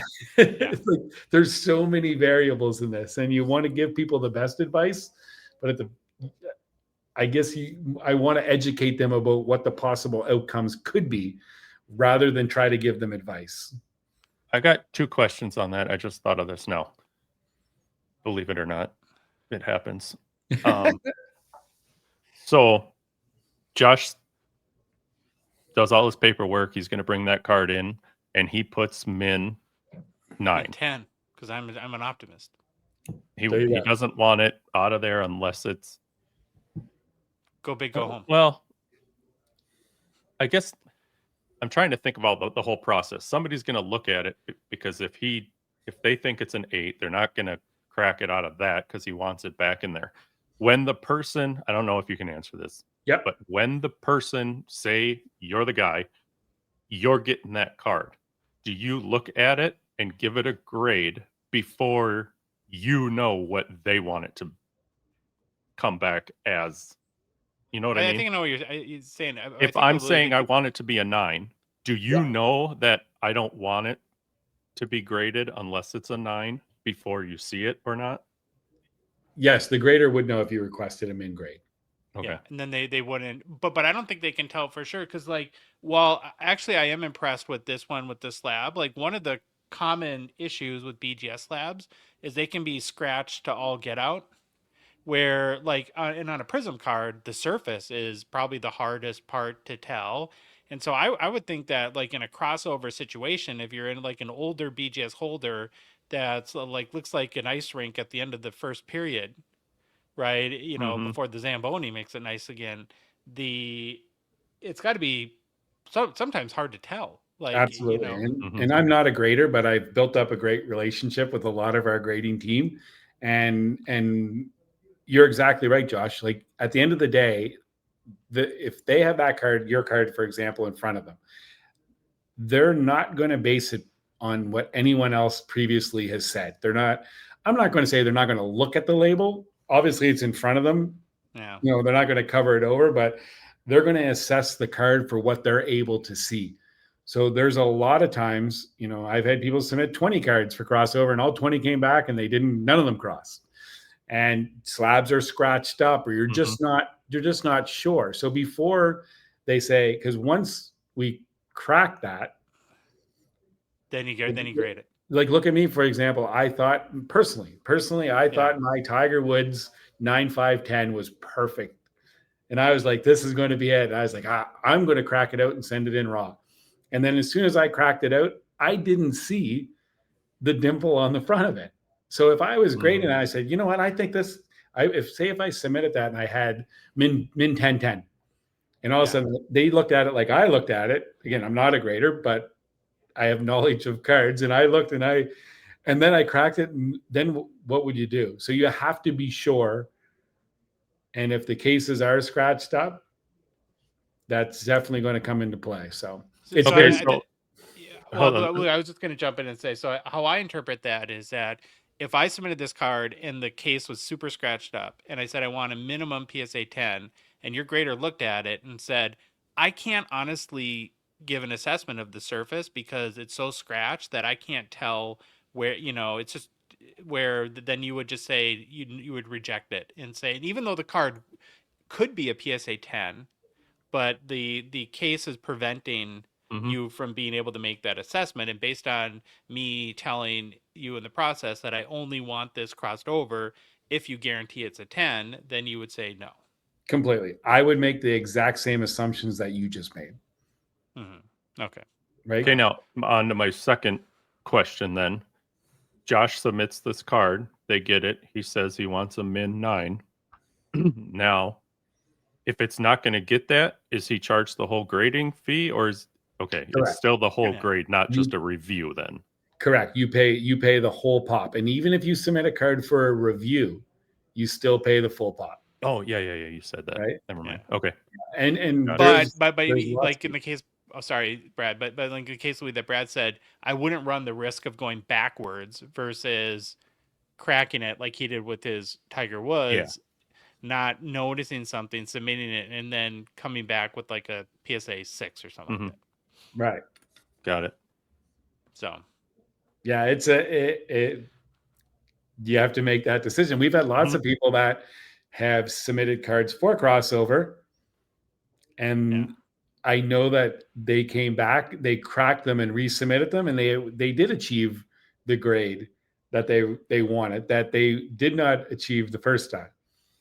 yeah, this is totally random, but I got this. You had to have had this sent to you because it's been sent to me about 12 times today. The video of the kid cracking slabs with his teeth. No, I didn't see it. He's it's like an assembly line. If the kid's mom's gonna have a heart attack about like dental surgery, oral surgery bills potentially, but yeah, they just hand him slabs. He just goes, cans the next one, opens them one after another. Yeah, are they, what slabs are they? They're PSA slabs. Really? Like I don't know yet. I can tell you right now that I've cracked slabs from so many different companies out there, and every single time I hate it. I just, Oh, it's scary. I don't like it. I brought this up with me. This is Hulk Hogan 1 of 1. So That's awesome. yeah, I love this card. So I'm bringing this to the expo. I'm going to submit this, and I'm going to put because I'm just not cracking it out. I just hate doing it. So I'm going to submit this, and whatever it is, no minimum. And I'm going to let our team of professionals crack this out. And when it comes back, it comes back. I'm 90, I'm 100% sure the auto is going to be a 10. And we all want higher grades. I don't want to say I don't care about the grade, but if it's a 4, a 5, a 6, a 9, It's a 101. It doesn't matter. it's staying with me. And I do hate when people say they don't care about the grade. We all do care about the grade. We want the highest grade possible, but it's not like I'm banking on something that's going to be. This is going to stay with me, and yeah, I'm very excited about that. Have you considered Phil's slab cracking service?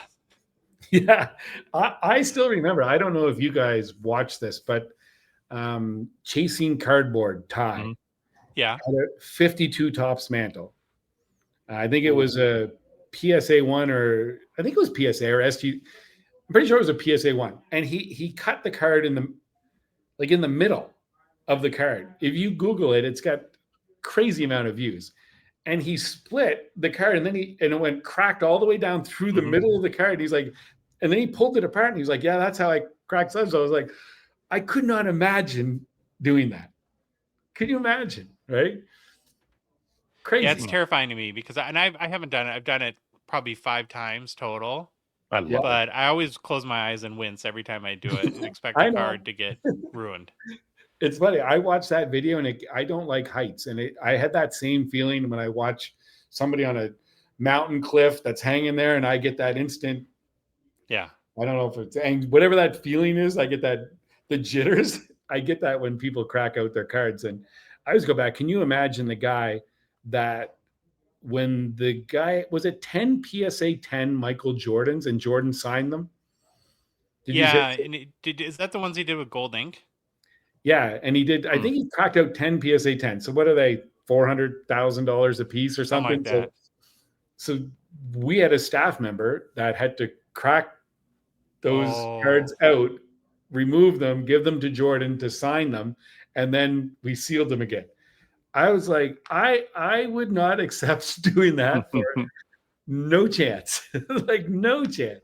Obviously, it was I guess I'm assuming we sent our senior Cracker. Yeah, senior. I was just trying to think of the proper name. Yeah, that's probably not our good either. senior they're sealers. So our senior sealer. I was trying to go like it's not a like crack addict, but that wouldn't come out right. No, okay. Before we let you go, start of the season. I don't even know this about you. Who's your NHL team? So Oilers in the 80s. Then I kind of flip-flopped a little bit, and then when Crosby came along, Pittsburgh, I'm more of a player fan. I really? don't have a dedicated. Oh, come Whereas- on, I- you I- do. Louis has don't. like 12. He can give you one. Yeah. Yeah, really, I don't. Like, I honestly, I cheer for Kaprizov. Like, I want Minnesota to do good. I love Kaprizov, and I love Minnesota being a hockey hotbed. So I there are certain teams I don't cheer for. I Mhm. can tell you. Oh, who are those? Like Boston. Ottawa? No, neither Ottawa? of those. Las Vegas, Oh, Yeah. Anaheim, well, that's San Jose was on my list, but with the young guys now, I think Now they're fun. fantastic. Yeah, fun Yeah. team. Washington, and I think that always had to do with the Ovi Crosby back and forth. Yeah, but no, I have dedicated teams in all other sports, but in hockey, it's players, and I want to see the Leafs do good for the hobby. I want to see the Habs do good. I mean, they're young, exciting. I want McDavid to win a cup. I want Sid to. I go through the dashboard each night or morning, and I look at who got points, who got assists, and besides just watching highlights and watching games when you can, but I find that is just so exciting to do. Yeah, Like, me I too. love it, right? I still check. I can't wait when I look at and there's certain players I look for. Like, I look at the Rangers, and I'm still on Laffy. I'm like, and if you look, really? and see, I think Lafreniere. You still own property on Laffey Island, huh? You I haven't do. sold yet?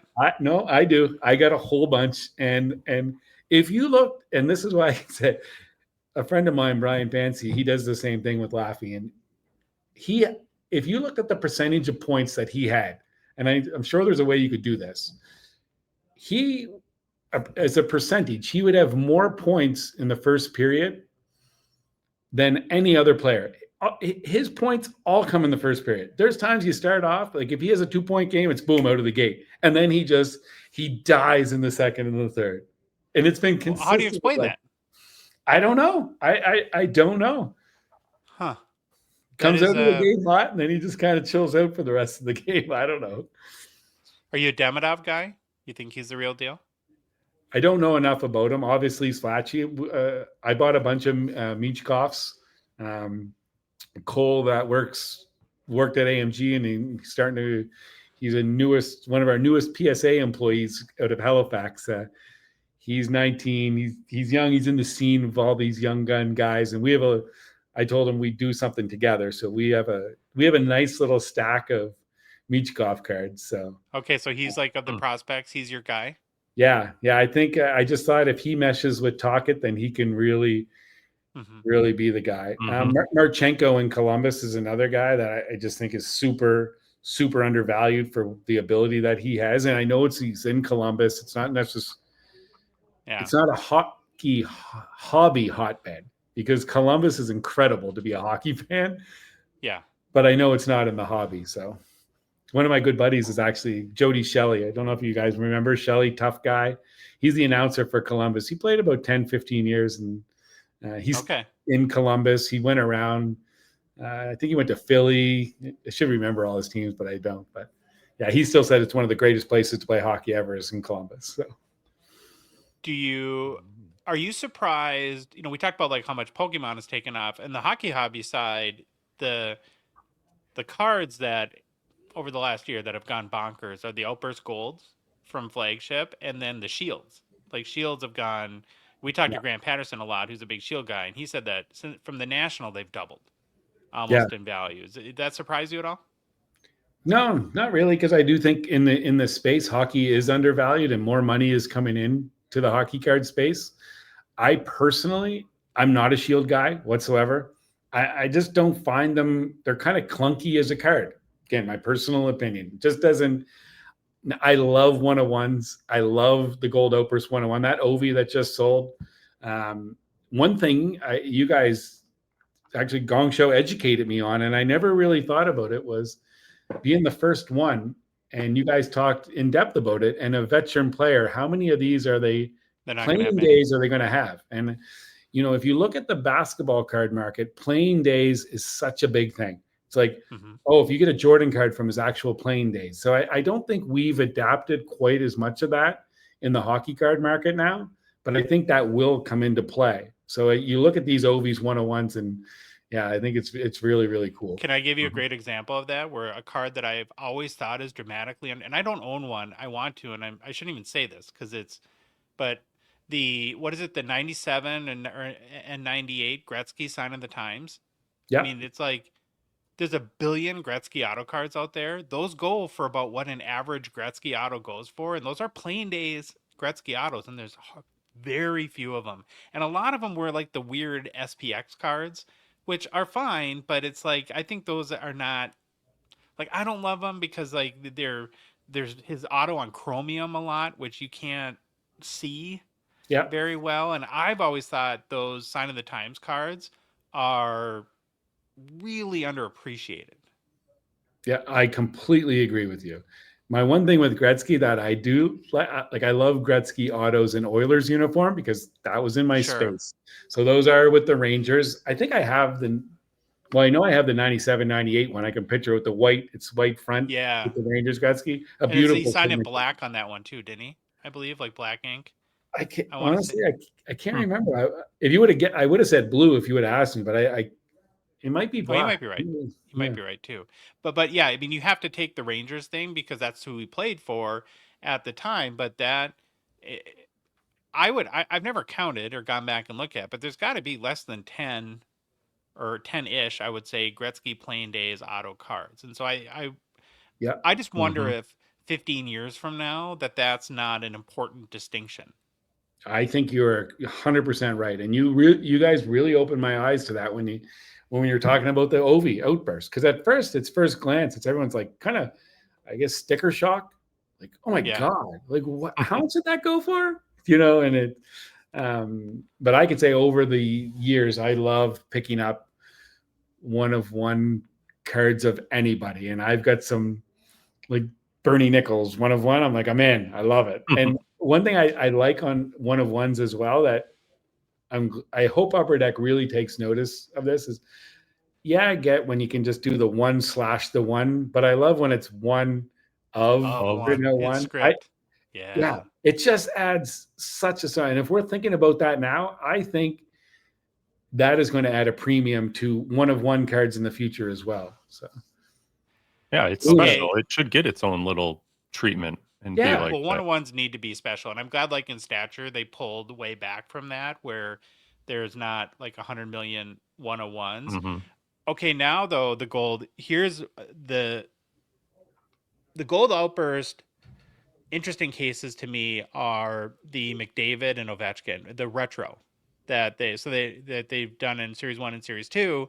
We had McDavid last year. That's sitting on ComC. I think it's down to about around 55,000 US. And then the Ovi one, I don't know if it's been hit yet. It just came out this past week in Series 1. How do you Yeah. value those? Because they're basically retro tribute cards, however you, I know Upper Deck can't say tribute, so they have to come up with other names for it. But would you be comfortable dropping 55,000 on the McDavid? Me, no, absolutely not. Yeah, Yeah.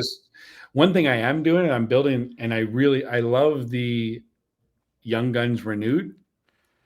I think it was, I just think Oh, the it's Luke cool. the Cardist? Yeah. Yeah, so I think it's great. I think they're super cool. I love how they did. So I'm building a set of Young Guns Renewed. Oh, cool. And then what I'm doing is I'm not doing the base. I'm building my set in either high gloss Or exclusive? or exclusive. Nice. And it can be either or. So I bought it off Slab Sharks. I picked up the Crosby high gloss. I got that for, I think, 2,000 Canadian, PSA 9. Yeah. And the McDavid sold for 3,000, and I couldn't. So I'm like, I'm going to get an exclusive McDavid because That's cool. I will never pay at this point, probably ever in my life, pay more for to me, they're not a rookie card. They're issued at the same time. I'm not paying a premium for, and I love McDavid over Crosby. Can't do it. Oh, yeah, I can see that. Okay, so I say this completely agreeing with you on I would be fearful to spend the big money on like the McDavid Outburst Retro Gold 101 or the Ovechkin.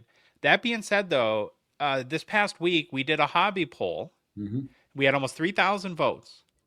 And we asked people a very specific question about that. We said, what is the product hit in Series 1? Is it the Ovi Retro Young Guns Gold 101 or the Demidov Young Guns Gold 101? And 80%, almost 80, it was like 78% people said the Ovi was the product hit.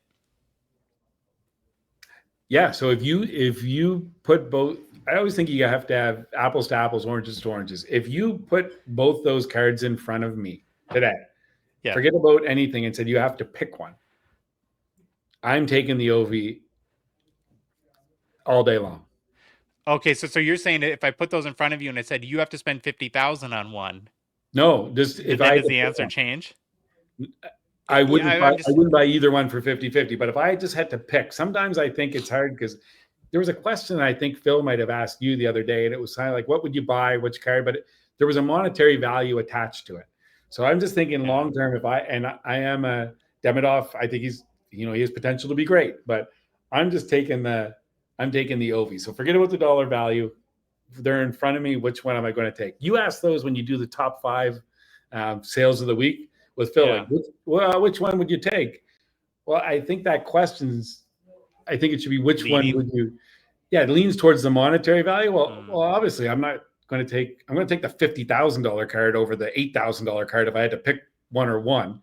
Yeah. No, I know exactly where you're coming from. I used to work at ad agencies, and we would do surveys for really big companies, and you have to hire industrial psychologists to write the questions, because there's almost like, unless you're explicitly trained in how to do that, you're very susceptible to writing the questions in a leading way, right? Where you're, instead of like getting that, you're almost like manufacturing a certain answer in the way you write the question versus getting true market feedback on something. Right. And I'm definitely not an industrial psychologist. I just play one on YouTube. But So it's important to do that. Someone asked me this morning, who's going to win the World Series? Blue Jays. I'm a fan with my heart, with my fan. Like, oh, you think they're going to beat the Dodgers? And I'm like, yeah, I think if we get by Seattle and we can, I think we're going to beat the Dodgers. But if you give me $10,000 and say, okay, you have to place it on one team right now to win the World Series, it's the Dodgers. You know what I mean? It's like, it's always, you put these hypothetical situations out there and then they get tainted one way or the other. If you actually put it on the table, then hey, you got to go. they're still fun. That's why we do them. I know.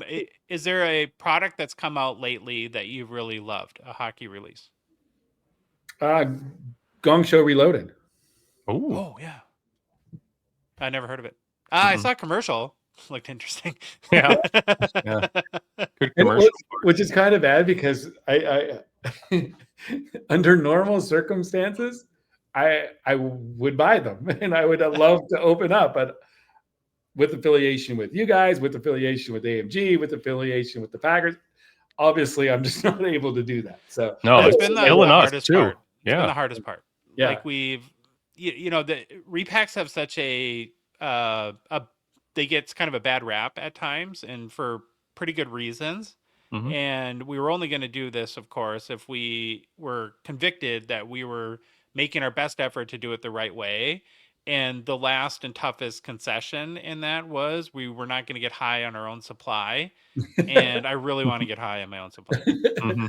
I know. So in saying so, I made a deal with Sherry. There's she has a case of Ultimate that we are going to open. We've had some luck. We've done it every year. Last year wasn't so good. The year before we pulled the Austin Matthews Shield, which was great. So What did you do with that? Did you sell it or? So it was a big trade. Oh, I've had a really love-hate relationship with Matthews. And as I said earlier, I'm not a Shield person. Like when I held it for a year and then a trade opportunity came to get a few other things that I really wanted. And yeah, we did a swap out and we did that. But so I traded with Sherry. I said, I will fly you to Toronto and she's coming up Sunday morning and we are going to Game 6. We got tickets from a customer / now a friend of mine that we're almost just off right behind home plate for Game 6. And she's like, this is going to be one of the greatest days ever. She's a huge Jays fan as well. And I told her, just, give me a case of Ultimate to open with you, and we'll split it 50-50. And she made the deal. So next week, at some point in the next couple of weeks, we're going to do a live opening a case of Ultimate, and that will be very exciting. Hopefully we get something exciting. I saw you do that with Premiere last year, and it didn't go well. So I'm going to wish you better luck this year. Yeah, we did Premiere, we did Ultimate, we did the Cup this Okay. year. This year we had 6 or 7 of us went in on. It was Oh, supposed yeah. to be 1 case, but I think it was 2 cases, and it didn't go. It didn't go as planned. But people said, "Oh, you guys got smoked on it." But more or less, how it worked out is we did 2 cases between 6 of us. So more or less, after the cards were sold, we lost. It was like opening 1 box each. So I was like, at the end of the day, it's not that bad. And we had the enjoyment of watching 2 cases and be part of 2 cases getting opened up. So, One of the best parts about being in the hobby for any length of time is that you start to gain perspective on stuff, which I find very helpful. And one of the areas of perspective that I think in the last year, maybe year and a half, that I've really come, at least personally, come around to is that if you want to get a, if you want to get, if you're most interested in value and there's a $500 box, go buy a $500 card. That's the only way to ensure that you get $500 in value. And Louis actually has been a big proponent of this. Is like, you can't open product expecting a return. That's a fool's gambit at that point. And if your only satisfaction of opening a product is the amount of return on investment, the immediate return on investment that you get on that, then you're always going to be disappointed. 1 out of 100 times you won't. And so you have to have a different reason for wanting. You have to enjoy opening products up, and I think that would help a lot of people, because you see constantly people disappointed after they open products. Like, I only got $50 in cards. Yeah. Right. And it's like, well, that's kind Yeah. of what happens when you open a box. Oh, No, it's I was true. on mute. I was on mute again. Imagine that, right? Yeah. I just thought you were just doing a silent treatment there. It was good. No, Yeah. I enjoy opening product up, and to be honest with you, I like opening up flagship stuff because you get a lot, and I like most of the inserts. That's what I'm chasing, to see what I can get in there. Now, I don't know if you saw, maybe you did. I did open a box of Clear Cut, and I will never open it again. Yeah, because I got lucky. When do you get the guy you you're collect? PC guy. Oh no, did you? Yeah. Oh, that's awesome. I thought you were going to tell a horror story. No. Oh, that's all I have. It's horror stories. Yeah, from Clear I Cut. bought 3 boxes. I sent the picture to you, I think, Josh. Yeah. I bought 3 boxes of Clear Cut on a Sunday, and I put my money in the till, and I made a point of doing this. It's like, okay, I'm buying these, I'm opening them, and I was like, and I didn't know 3 of the players. And I like to think that my hockey knowledge is pretty steep, but I mean, that's the way it goes. You go into it, Josh, you summed it up. If someone thinks they're going to make money by opening boxes of cards, good luck. Don't do it. Don't do it. And yeah, and it's not for everybody. And some people love it. And, we're going to open that up. What I don't like, though, I will say, is being a collector of so many different things and having so many different players and cards that I just like. When you open a case of a higher end product and you don't, like I did that with Premiere, and maybe it was just super unlucky. There wasn't a card that I wanted to keep. So we ended up selling trade. I'm doing it to get something that I want. Like, Lou, you got your Medano card. Check your boxes, right? Right. Like, value proposition. Hey, maybe it's not the full value of the box. Maybe it is. Like, it would be close.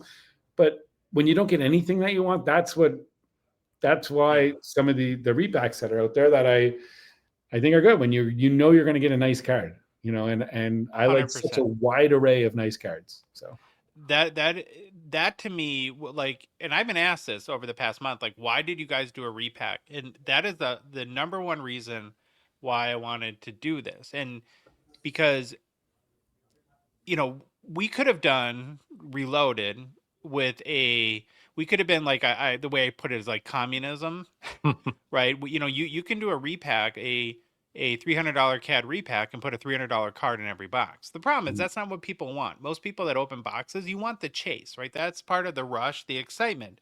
Yep. And it's just math. If you have the chase, that makes you have to have a ceiling and a floor, right? That's about how every product that, whether it's the original manufacturer to or a repack like Reloaded, that's just how it works.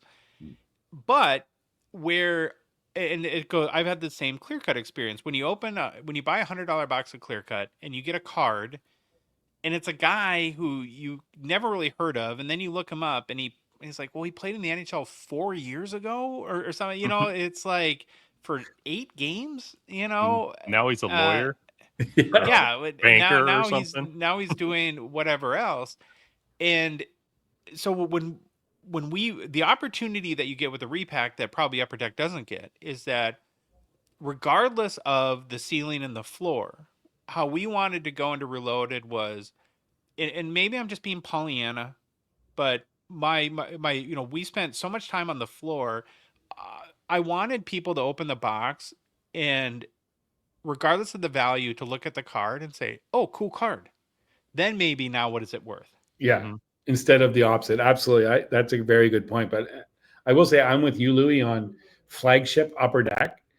If someone asks my opinion what they should buy, it's always going to be flagship. You get, Yeah. it has gone from 24. I think it's 12 packs now. They're bigger, but you get packs, you get lots of cards, you get tons of cool inserts, Mhm. and you also have, you can hit that $50,000 card. You know what I mean? Like, with Bedard at the time with the $1 million value, you could hit $1 million card. And that still hasn't surfaced. That's still out in the, Yeah. Which I love. I love the mystery of that. And to some degree, I hope that it doesn't surface for a while. It'd be Mhm. great, like a couple years from now, maybe something like that. All right, Should we've we taken a let lot him of your go? time. Congratulations, 2 years. You've worked for a very long time to get the Mhm. receiving center and the new online submission center opened. We wish you the best of luck. Can't wait, and also with the expo as well. And we'll have you back soon to talk about more developments and you guys continue to add more services. absolutely. And I'll say to both of you, and I know Phil's not here, but I appreciate everything that you guys, the efforts and the work that you're putting into the hobby to make this hobby even better and to make it entertaining and put a positive spin on it. From day one, being a Patreon member, as soon as I started watching you guys, I truly, and I mean this sincerely, I love what you guys do. I'm glad that we've become friends over the Absolutely. last year. And I look forward to growing that relationship from a personal standpoint and from a business standpoint, because if there's more people that are as passionate as you guys in this space, it's going to be a win for everyone. So thank you both for taking the time to do this with me. Appreciate You're a that. treasure. You're a Mhm. great human being, and it very reciprocated. Have Mhm. very much enjoyed becoming friends, and it's what this hobby's all about. It's about the people. The cards are amazing, Exactly. but it's not enough, I don't think, to keep you engaged year after year. Yeah. And that's why we encourage people to go to the expo, because all my hobby friends, I've literally, except for Louis, and that's only because he lives 2 minutes away from me, I've met at the expo. Yeah. And I've never gone to that. I've gone, I don't even know if we're going to be really busy again. I might not even buy a card in 3 weeks, and I guarantee you I'll have the best time, and I'll see amazing cards, and and I'll have new friends, and that's what it's all about. Awesome. So, Exactly. all right. Thank you, Brad. Thank you, sir. We'll chat with you later. See ya. Bye. Thanks again to Brad for taking some time to join the show. One of the nicest and best people in this hobby. Hands down. Yep. He's a maritimer. He's a maritimer. Maritimer.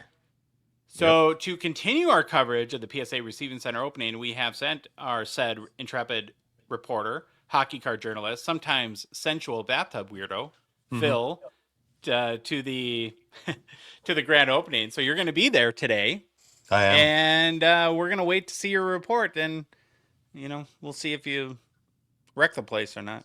I'm not going to wreck the place. That'll be Well, great. good. That'd be bad. All That'll right. be fun. I'm bringing a backup of everything, just in case. Yeah, I'm paranoid. I have 2 Snickers bars. No, I don't like No. Snickers. I I'm very excited. I don't I either. can't wait. Really? I'm not a big candy. So what's the best candy bar in Canada? Because your Henry. candy bars, what? Whammy? Oh, Henry. Oh, Henry. Yeah. Yeah, it's good. It's yummy. It's got peanuts and caramel and chocolate. It doesn't feel like so does a Snickers bar. it doesn't taste fake chocolate. Okay. You know, sometimes things taste fake. Like sometimes when I get those Easter eggs, do you have Nestle Easter egg candies? Mm-hmm. Yeah. Well, we sometimes have them. Yes. It doesn't. Sometimes when I eat too many of them, I found out you guys don't have Smarties. Yeah, we do. You don't know what Smarties are? Well, we have Smarties, but Oh. it's different than what I think you call them. Is it a hard candy shell with a nice milk chocolate center? Nope. No. That's a sixlet. That's a sixlet. Whoa, family show. I don't bring your bedroom moose here. What's going on? No, I'm not a big candy. I like chocolate cake and donuts. Those are my favorite. Oh, we know. Yeah. Well, yeah. Mm-hmm. All right. Well, thanks again to Brad. New product releases brought to you by Gong Show friend and partner Mint Inc., the home of Rip Party 2, coming to you live Friday night, November 7th from the Fall Sport Card Expo. Not only is Mint Inc. the host of Rip Party on Friday night, but they're also the official host and sponsor of the big Saturday night trade night that'll be going down at the Sport Card Expo on the 8th. So they're doing it all, apparently, at the Fall Expo here coming up. We've gone the past couple years. It's actually been amazing. I'll be the first to admit I'm not the biggest trade night guy, but I've enjoyed myself at the last couple to the point where it's kind of funny. I think we've all done this at the expo where we're tired. You know, we have busy schedules and we're like, well, we want to go support our friends at Mint Inc. So we're going to show up to the trade night. We're going to stay a half hour. And like an hour and a half later, it's like, oh shit, we're still here, you know, having fun. And I know I said a bad word. That's okay. Leave it. Leave it revolving. I didn't delete the last one and nobody said anything. It's the mark of true intelligence. That's what my grade 9 geography teacher, Mr. Parker. What my father always told me is that it's actually the express or you're expressing your inability to articulately speak. No. Well, I respectfully disagree with Papa Madigan. All right. Well. So again, tickets are $5. All proceeds go to benefit the Mackenzie Health Foundation. So again, Mint Inc. is stepping up to do good for the hobby. And then just beyond that, be sure to get all the new products and singles either in Mint Inc.'s Vaughn store, soon to open in Ajax as well, or on their website, mintinc.ca. They can ship any new product like Series 1 or the upcoming Premiere if you still want some Ultimate or Stature via their website, mintinc.ca, to anywhere in Canada. And boys, 25-26 Upper Deck Series 1 has been out for all of 4 whole days. Yeah. And in our warped and twisted minds, we of course consider that plenty of time to make snap judgments and, you know, get it while it's hot. if this is a good product. Seen some big pulls so far. From what I've observed over the past 2 days, I think 2 of the Demidov high glosses have definitely been pulled. Is that right? Yeah, I saw one. I held it in my hands. You did. I did. It was that out of the box, right? Out of the box. Yeah, I walked in and there it was. Very nice looking. It seems like the foiling on it seemed really cool. What was your Very sexy in-hand review of the high gloss? Yeah, that's a money card. It looks like money. It smells like money. It's very, very awesome. What did the person that pulled it, what's their plan to do with it? Are they keeping it? Are they selling it? At the time I was there, he was notified by phone call because I don't think he watched the break. And I believe he lives in the States, but I think he was willing to come and get it. I think the plans were being made for him to drive down and get it. Yeah. Drive down from the States? Yeah. People do that sometimes, I think. We would drive up, wouldn't we? Oh, drive up. Well, I mean, if you're in Minnesota coming to Toronto, you're driving down. Oh, we would drive down. Yeah. That is true. Good catch on that one. Canada kind of like boop boop and you know. I love when you use science terms. Thank you for doing the bloop bloop. Yeah, well, it makes sense. I don't know why the borders weren't just kind of straight across. Like, who knows? Canals, like rivers. Yeah, rivers lakes. and stuff. Yeah, train tracks. That gets into it. So today we're going to take some big ones have been pulled, but they've not all sold, as we know. We're going to take a look at the top 5 very, very ridiculously, insanely early sales of 25-26 Series 1. every sale that's been made so far has been done on eBay because that's where you go to make those snap, move them quick. But rest assured, all 5 of them have been verified as paid for in Terapeak. You boys ready? Yep. Let's go. Scared, Phil? Phil, you look scared. You okay? No, I'm not scared. I'm not scared. I'm full of energy and ready to rock and roll. Yeah. All right, here we go. Number 5, Ivan Demidov bootleg insert raw. Sold for $741 on eBay on October 17th. That's a bootleg? Yeah, they're all a little bit different design. Mhm. Oh, I knew that, but that's a really different. That's really, I like that. It's a balloon thing. You've been big on the balloons. Doesn't that look like his name was spelled out in balloons? A little bit. Very small where I'm looking. I'll have to check when I'm at home. Well, here's my key question. 1 card in the top 5. Will it be a clean sweep for the demigod, Ivan Demidov? We'll have to see, huh? Probably. I would bet Probably. it would be. Well, we'll answer that right away and say no, because number 4 is a Connor McDavid bootleg. That sold for $709 more, $750 on eBay on October 16th. Is that a gold? There's no, Mm-mm. they're all the same. Oh, I thought there was an out of 25. What did Dave get then? No, you got the, they're all just 1 in 1,440 packs. Wow, he got it- really excited. Yeah, well, look at what they're selling for. And you got the Obi, so that's nice too. Yeah, sure, yeah. At number 3, we have an Ivan Demidov Young Guns Deluxe. Now, these are out of 250. Sold for $850 by eBay Best Offer on October 17th. This is actually, I think, the best looking version of the Deluxe since its debut. I like that blue tinge to it. I like the deluxe. I think I do. I don't know. It's not very relevant, but I like it. That's a great way to put it. Not very relevant, but Thanks, buddy. I agree. It looks a very nice looking card here. At number 2, a Ryan Leonard Young Guns Outburst Red out of 25. So for $900 by eBay Best Offer on October 18th. Very nice color match with the Capitals jersey there too. And man, with the red outburst covering the whole card this year, these look fantastic. Very cool. Very sharp. Really, really like these ones. Then at number 1, we go Can I back guess? to Sure. Well, I was going to guess Demidov anyways. I'm But going to which guess. card? I will bet you a box of Series 1 you don't get it. I'll double it. Then it's not probably what I would think. I'm going to guess. I was going to say exclusive or something. Now, hold on. It's going to be a Demidov. A Demidov. Give me 10 seconds. It's going to be a All right. Demidov rare insert. Now, what would be a rare insert? What is something? Oh, no one's going to pay for that. Oh, I was going to say population count, but no one pays for that. Nah, I got nothing. Is he in holotypes this year? Is Demidov in holotypes? I can't give you hints. Okay. I got nothing. Alright. I talked a big game. Sorry. All right. Well, good.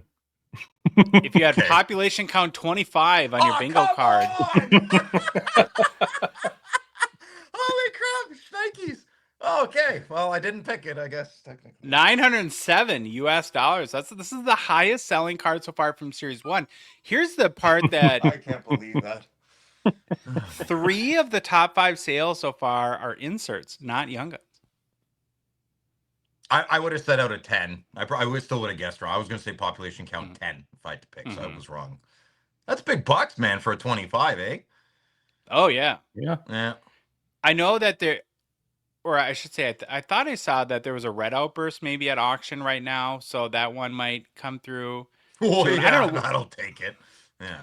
What do you think the high gloss is worth? Like if you were a 10K? shop owner, or if you owned out of the box and the guy that pulled it said, Phil, what do you think the value of this is? What would you tell that collector? The owners already told me, they said they think it's between 5 and 7, and I said I thought they were low because because of where he's playing, right? That's So the thing. You know what hurts the high gloss though is the outbursts. They just look so much more significantly better. Mhm. You know, and I am saying this. I put my money where my mouth is, man. I have every single Brady Tkachuk exclusive PSA 10 card out there. And they don't do it for me anymore.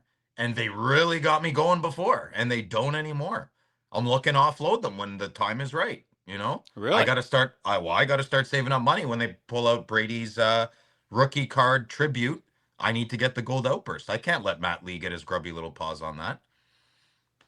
Yeah. He doesn't listen. Right. He doesn't know anyways. Overall, though, I've been very, very impressed with this flagship release. Me too. Yeah. Now that I card. got to see it in hand. Yeah. Fun box. Yeah, 3 inserts per pack. I love it. It's fantastic. All right, Philip, you ready for the mailbag? I am not. I need to get my phone prepared. Sorry, good listener. Philip's in hotel mode. Yes, I don't know how to do stuff. more. No, I don't know how to do stuff. Okay. I have the questions saved and logged, ready to be dictated. In 3, 2. Okay, Gong Show mailbag, Discord. Thank you, Louis. Ultimate Playmaker. With the NBA introducing debut patches for the upcoming season and the Major League Baseball already having debut patches, do you think Upper Deck will produce something of the same for an NHL debut? Or since Fanatics makes the jerseys, do you think it makes it more difficult for them to do something like this? Josh. I think that they should do something. I would love them to do a debut patch, but when we had Billy on the live show on Wednesday night, he kind of came out and explicitly said that he's not interested in copying, I guess, from his perspective, what Fanatics is doing. So I just want them to do something. And if it's a better, more creative idea, all the better. But I think that those are like iconic special cards. If you have a patch from the jersey that was worn on the jersey on their very first game, how does it get better than that? Right. It doesn't. Yeah. So I wouldn't think that it's like lame that if they did that too, just because Fanatics had done it. Sometimes companies have a good idea and you just do it too. Who cares? Louis, any thoughts? Piggyback off of Josh with what Billy was saying. They're going to do something different. They don't want to copy, but there you got something in mind, I guess. At some point, it'll rear its head. I'm always very confident Upper Deck has something up their sleeves. I know they're a very mysterious company and they're very measured in how they release things. They're always innovating, whether we like their innovation or not. I think they're always planning ahead, and I'm excited to see what they'll come up with. All right, next question. Discord, Swifto Jr. Josh, why are you so stingy posting Phil's videos? I came out of left field, so I thought about it. Hold on. There's a timeline of events. On Thursday night, when we were all on, or not Thursday, Wednesday, when we were with Billy, someone in the chat said something about my pickups for Saskatoon because I mentioned it a week ago on the podcast. I said, stay tuned, but I forgot that Flagship was being released. So I think Swifto's a good listener, and he thought our video was getting posted Wednesday. Well, then Dave has the release video for product will always supersede anything else because it's very important to get that out there. So then I believe someone else asked on Wednesday the same thing. I said, oh, no worry, it's coming. So I think that's why he's asking. So he probably asked the question before the video was posted. And on Friday, I was asked again. And I said, I have no control over it. Josh has the video. He's the one who decides that it posted. So obviously Swifto heard me. Oh. Yeah. Can we say, though, for the record, that the reason you're on this show today is because I'm pretty much the #1 fan of your videos. Yes, I tell everybody that. Josh is my biggest fan of my videos. Yes, don't worry. There's some type of... I think you just have to realize if there's a new product that week that takes priority, the podcast takes priority. My videos are silly and there's no rush for them. So that's why we just kind of keep it in the bank and post it whenever. They're filler. Next. Yeah, filler. There you go. Perfect. Yeah. Next question. Discord. Foley48. People are all over Bootleg in the new Series 1, and I don't blame them because they are a rare hit and gorgeous cards to boot. But have people looked at how rare the gold variant Dazzler is in Series 1? Taking hobby boxes for the odds. Hitting a bootleg is 1,440 chance. And there are 18 cards in this set. So the chance to hit any particular player, let's say Kaprizov in this example, is one in 25,920 chances. Gold Dazzlers, on the other hand, have a pack odds of 1 in 2,880, but it is a 50 card set. This makes the odds of hitting the Kaprizov Gold Dazzler, oh my goodness, 1 out of 144,000, or 5.5 times more difficult than his bootleg. Looking at prices on eBay, do you think the Gold Dazzler is undervalued? I'll go first. Shh, stop talking about it. I don't know, man. The market doesn't lie, right? The market knows what it wants. Just because something's more rare doesn't mean it should be sought after. That's kind of my big thing. I know Upper Deck always comes at us like, that is 1 in 3.5 cases. Well, if the card looks like crap, I don't care how rare it is, man. So is, I don't know. I got no good analogy there, but Market's a funny thing. You just never know. Day to day. Could True, change, Louis. in a week it could be different. Everything Yeah. could flip flop. God, so weird. What do you think, Josh? Well, I would explain it like this, that the Gold Dazzlers is brand new. It's only existed now for 4 days, and there's probably not a lot of understanding.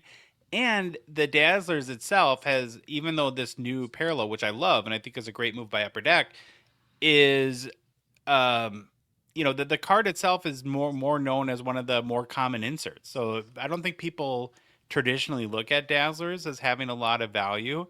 But I think over time there is a chance that when people start to understand, to the point that Foley has very well articulated just how rare they are, that sure, that the hobby could catch on. And I don't know though. I mean, somebody has a Gold Dazzler of Demidov posted and they're asking $5,000 for it on eBay. I'm not saying they're going to get it, but that's a pretty aggressive ask for a Dazzler's card. Would you in your lifetime have ever thought a Dazzler would go for in the thousands? So I think, well, to Baba Louis' point too, we'll have to wait and see how it plays out a little bit. It's still pretty early. And actually, when a brand new card comes out that there's not great awareness or understanding in the hobby, it can be a really good time to pick it up cheap right away. Don't buy the bin price of that Demidov, though. No, don't do that. Yeah, it's an outlier. Always outliers. All right, next question. Instagram from the Card Professor 7. 2024-25 Upper Deck stature, Connor Bedard, number 25, blue, out of 99. Does not appear to have rookie printed on it, but others in the set do. Is there a reason? I went to a new hockey card checklist website, but it did not shed any light on my question. This is a Josh question. There's a Was that shots fired? reason. Is that Shots fired! Shots fired! I think he's just addressing something. I don't think he's Okay. shooting shots. Yeah. Well, what I would assume the area of confusion here is that 24-25 stature is a dual year set. So it's broken down 50-50. There's a 23-24 set and a 24-25 set. Although the box only says 24-25 on it. So that is inherently and in of itself confusing. So there are Connor Bedard cards that are 23-24 and labeled as rookie cards in the box. And then there are also technically second year Connor Bedard cards that are labeled 24-25. Good answer. Good answer. That's why he's the captain. All right, next question. Discord. Sebi25. Josh and Louie. Will Shane Pinto score 60 goals this year or only 45? Suck it, Trebek. Hashtag Pinto Young Gun Gang. I love you, Sebi. Right on, brother. I have no comment. I'm good. Louis, what do you think? Silly question. I mean, come on. With the way he's playing right now, he definitely won't do it. He'll fizzle out soon. He's just on his high horse. All right. Josh, what do you think? Fired! Shots fired! Let's check back in at the midway point of the season. Oh, what a weasel answer. He's on the PTA. He's got to be careful. Oh. Okay, next question. Instagram, Doghouse Hockey Cards. Out of boy, Andrew. Being a few weeks into the regular season, which player has surprised you the most? Of those players, which one do you see having the biggest hobby jump? I'll go first. All the young lads, people who are prospecting, even someone like Pinto. It'll take a full year of sustainment before people want to risk and confirm what I already know about Pinto. So I'm not going to jump on that Oh. for this question. Louis, what do you think? Oh, my three are Boldy, Pinto, and Caulfield. And biggest hobby jump will probably be Caulfield. Joshy Poo? I love Cole Caulfield, so I've been very Yeah. pleased and impressed. I've actually been pleasantly surprised by Matthew Schaefer. I don't know. I didn't know He's what good, to eh? expect. Yeah, he's good. And he seems to be the real deal. And then Bedard. I mean, I've been as critical as everyone on Bedard, but he's off to a pretty good start so far this year. Very good hockey player. Okay, here we go. Let's go Instagram. Kevin B. Smith. Hey, boys. As someone who is relatively new to the hobby, I always wondered, has Upper Deck ever thought of cutting out the little NHL team logo from a game-used player's helmets and placing that into a one-of-one auto card? We have buttons and fight straps and shields. Oh my. So just wondering if that's ever happened. I bet Phil would love a Sens logo off Brady's game-worn helmet and autographed by the man himself. I would. Maybe using a nice silver or gold ink. Ooh. Cheers and thanks, guys. You're welcome, Kev. Where's the logo on the helmet? I looked. Yeah, it's a brand now. It's a sponsor, isn't it? I don't know. I didn't. Well, I think like the Kings, there's a white Kings helmet where it's actually like 3D and it has Kings on it. Like they must glue it to there or something. So maybe I would like that. Yeah, I looked online. I couldn't find. Yeah, I'm down for any memorabilia. Just not the button clips. I'm not a big fan of that. Mhm. The snaps. Louis, anything? No, Any I just ideas? thought I thought they were stickers, so Okay. I'm not paying attention enough. All right. Instagram. Next question. Instagram. Harvey44. Josh, as an ex-guy in sales and marketing and pole dancing, I really don't understand why Upper Deck doesn't put a commercial on TV during games of adults or teenage friends opening boxes together, cheering, pulling cards, or dads and sons opening a box. Advertise. Why don't they do this? Money? I know this question's for Josh, but hold on. I'm just going to take my face and smash it on the table, and I will feel exactly like your question. Okay. We I completely agree at Harvey44. Oh wait, we're waiting. Yeah, I'm not doing it. It hurts. Go ahead, Josh. Well, we're waiting. Oh, it's a good question. They are sponsoring the draft and the global series and stuff like that, and they're doing a lot of in arena activations. If I was in charge of marketing at Upper Deck, I would definitely look into what's more like mass advertising. But that is very expensive and has to be done a lot. You don't do like 2 commercials and expect it to work. Where mass brand advertising works, like in the case of Coca-Cola, is where they develop a commercial and then play it 400 million times over the next year to the point where it comes on. We're like singing along with it, right? Because we've all seen it so much. And I just don't know if they're capable of making that commitment, but I think we can all agree that they're not inherently a marketing company. They're a product company. And marketing is an area that there's room for opportunity to grow. Wow, that's the nicest way of saying it. That was good. Yeah, I have a lot of comments that I won't say here. Upper Deck is a life brand, and I don't think they recognize that, right? Like you could really that Coca-Cola polar bear Christmas feeling, that's what Upper Deck gives thousands and thousands of men in their 30s, 40s, 50s, and 60s, and they're not capitalizing on it. I don't know why. I have a feeling that maybe some people in their marketing department don't see it that way, and they see it in a different way. And I would love to chat. I would love to chat. What I would do, like again, going back to the hypothetical, if I was leading their marketing, and Fanatics has done commercials, but I don't think that it's that's made the big difference for them. It's the influencer marketing, and by influencers, it's not podcasters.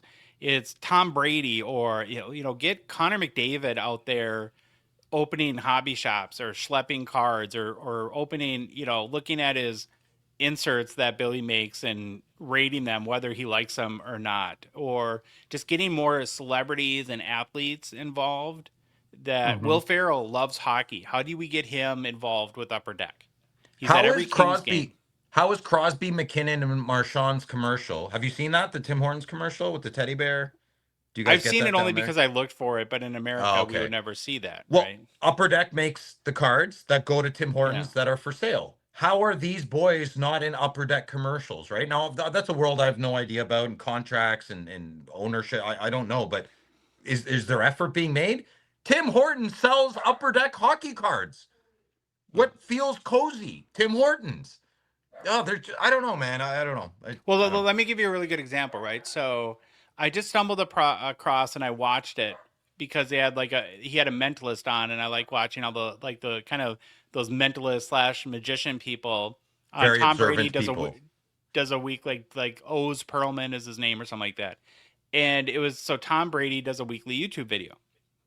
The first half of the video, though, was somebody from Fanatics had brought boxes of baseball cards and football cards, and him and Brady and Gronk were opening them and talking about them, and Tom had made Gronk a smoothie that morning for breakfast, and then so when Gronk pulled the Gronk card, he signed it and inscribed it, "Thanks for the smoothie, Tom," and handed it to Tom Brady. And then what did they mention in the video? That, oh, this will be available at a Tom Yeah, Brady that's Vault awesome. card shop near you, right? And it's like, that's the stuff that works today that the NHL is not doing. I'm more. I don't even think you have to do that. I think you could just show a dad and a son on a couch opening up hockey cards and make it very marketable, comfy, cozy, Christmas vibes. You pump that out. You start showing that Upper Deck is a safe life, family oriented brand. Sure, throw some athletes in, but that sounds very expensive. Yeah, why don't we get back to like good feeling stuff? I don't know. Well, the Tom Brady video has 100,000 views in 3 days. Oh, that's crazy. 111,000 views, Yeah, right? that's And what does it say? It's that Tom Brady thinks opening packs of sports cards is cool. That's what that communicates to, and that carries tremendous weight in the consumer world we live in. I got invited out of the box, held an Upper Deck event last year at the Ottawa Senators Arena, and Yeah. I tried to go in, and a representative of Upper Deck wouldn't allow me in. So I don't even if we can't even. We're twice a week commercial for the company, and I wasn't even allowed in a room to it's very peculiar stuff. I don't understand. Sure. Okay, let's go. Oh, I lost my spot. Okay, next question. Ed Lister. Hey guys, with the QR codes on the back of the new Sizzle Reel cards, what other cards should they use this on? Louis, what do you think? None. Okay. That was another Baba Louie Hobby hot take. Now let me finish though. I'm not saying okay. it's a bad thing. Oh, Just it's on there right now. Just leave it there. Let it sizzle. Let it do its thing. Put it in something else if you want to later. Don't mumble jumble a bunch of different ones with that on there. You know what I mean? Don't flood the market. Okay. Josh, do you want to answer now? yeah. Okay. I think this is a real integrating the QR code is kind of a cute novelty. To really make this technology useful, you have to find a meaningful way to do it, right? So it's like enter in some sort of like prize that you can register for by getting the card, or some if it's a rare ratioed card, some information about the card, something that is reference other than a linking to a video of a highlight from that play, which again, I'm not trashing the idea, but I think to be more useful, there has to be some sort of meaningful information or engagement or interaction or something I get from it. I would put QR codes on every cup patch card, and you scan it, and then you can see said card on Upper Deck's Library of Pictures Museum website. None of Great these idea. things none of these things exist, but I would make it my company's practice to put a QR code on every single patch card. I would start with the cup and just yeah, then you don't have to slab it. I just saved you thousands of dollars in plastic. That's what I would do, Ed. All right, next question. Instagram, Philish. Has there ever been anyone that's played a game of MVP Ice Battles? I have no idea what that is. Boys, do you know what that is? It's the E-Pack sort of game that is in the MVP set. Yeah, I'm sure. That's a hard no then. Yeah, not us. You could try the EPAC community on Facebook. They're very welcoming. Well, you're kind of talking to a weird version of yourself right now, which is inherently creepy. Next question, Instagram, Hockey Cardboard. Hey guys, what's up? PSA pop report for Bedard regular Young Guns, 18,000 plus for his silver outburst. 638. The PSA 9 silver version sells for a little over 3x than the regular. Do you guys think, like I do, that the silver is the best Bedard card going right now in terms of bang for your buck and cool factor? I would agree with you. Yep. Looks like Louis agrees with you as well. And so does Josh. Very smart approach, in my opinion. Good job by you. Yeah. Instagram, Alex Hockey Cards. What's the most tedious part of doing checklists on the website? Having too many inserts in a set? And are more old sets going to be added soon? Joshua? The research is the hardest part, and it's just there's no way to do it where it's fast. It takes 4 to 5 hours per checklist. I would love to say that a bunch of more additional older sets are going to be added soon, but realistically, until we get past the expo, probably not, because we're in survival Cruise mode control. right now. I thought you said cruise control. Cruise control. No, we ain't cruising. Sure, bro. we're somewhere between cruise control and survival mode. Red line controlling. Red line controlling. There you go. Okay, next question. Sorry, Alex, we didn't have a good answer for you. Instagram, Eric Ellis. Baba Louie, were you able to track down all the Nico Heischer Dazzlers in Saskatoon? I was not, but I'll show you what I got in personal pickups. Ooh, that's called foreshadowing. Okay. Discord, JT Hockey. With Jagger just starting his 38th pro season, is he actively avoiding the Hall of Fame at this point? Louis, what do you think? I don't think he really cares about the Hall of Fame. Probably not, eh? Not right now. I don't know. He's busy. Josh? Can't they just let him in? No, can't change history. You can't add a No. 10th inning But if the game is and this is no shade at Czech Pro Leagues. I'm sure they're really cool and fun, and I would like going to a game. But it's not like he's playing NHL games. You saying Czech pro players can't play hockey? No. I know what you mean. I don't know. I got no opinion. I think Jaggers just loves life and he's having fun, man. Maybe he's like Paul McCartney and just loves to play hockey and wants to keep doing it. Yeah, Mm-hmm. got big wings. Spread Right? those wings, Phil. Spread those wings. All right, personal pickups. We all have pickups. This is very exciting. Super. All right, show your pickups, Phil. Is it me first? Yeah! Guy Lafleur, Topps Archive. Big fan. That's a real autograph. And I don't need it authenticated because Topps authenticated it themselves. So I'm happy. Very cheap, like $150 for a reprint, well-centered, very bright, very not original Guy Lafleur rookie card autograph. Big fan. What a beauty. This Guy Lafleur thing, it happened quick, huh? Like you're all in. It didn't happen. I've always wanted to collect. I needed a Hab player to collect. And I'm a Bobby Smith, Brian Hayward. They're like my favorite guys. But I wanted to pick someone a little more relevant.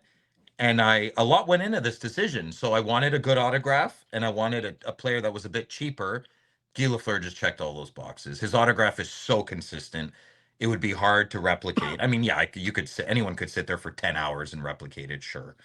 Maybe 2 days, I don't know. But I'd rather convenient lies. And I trust Topps. I have the faith in Topps.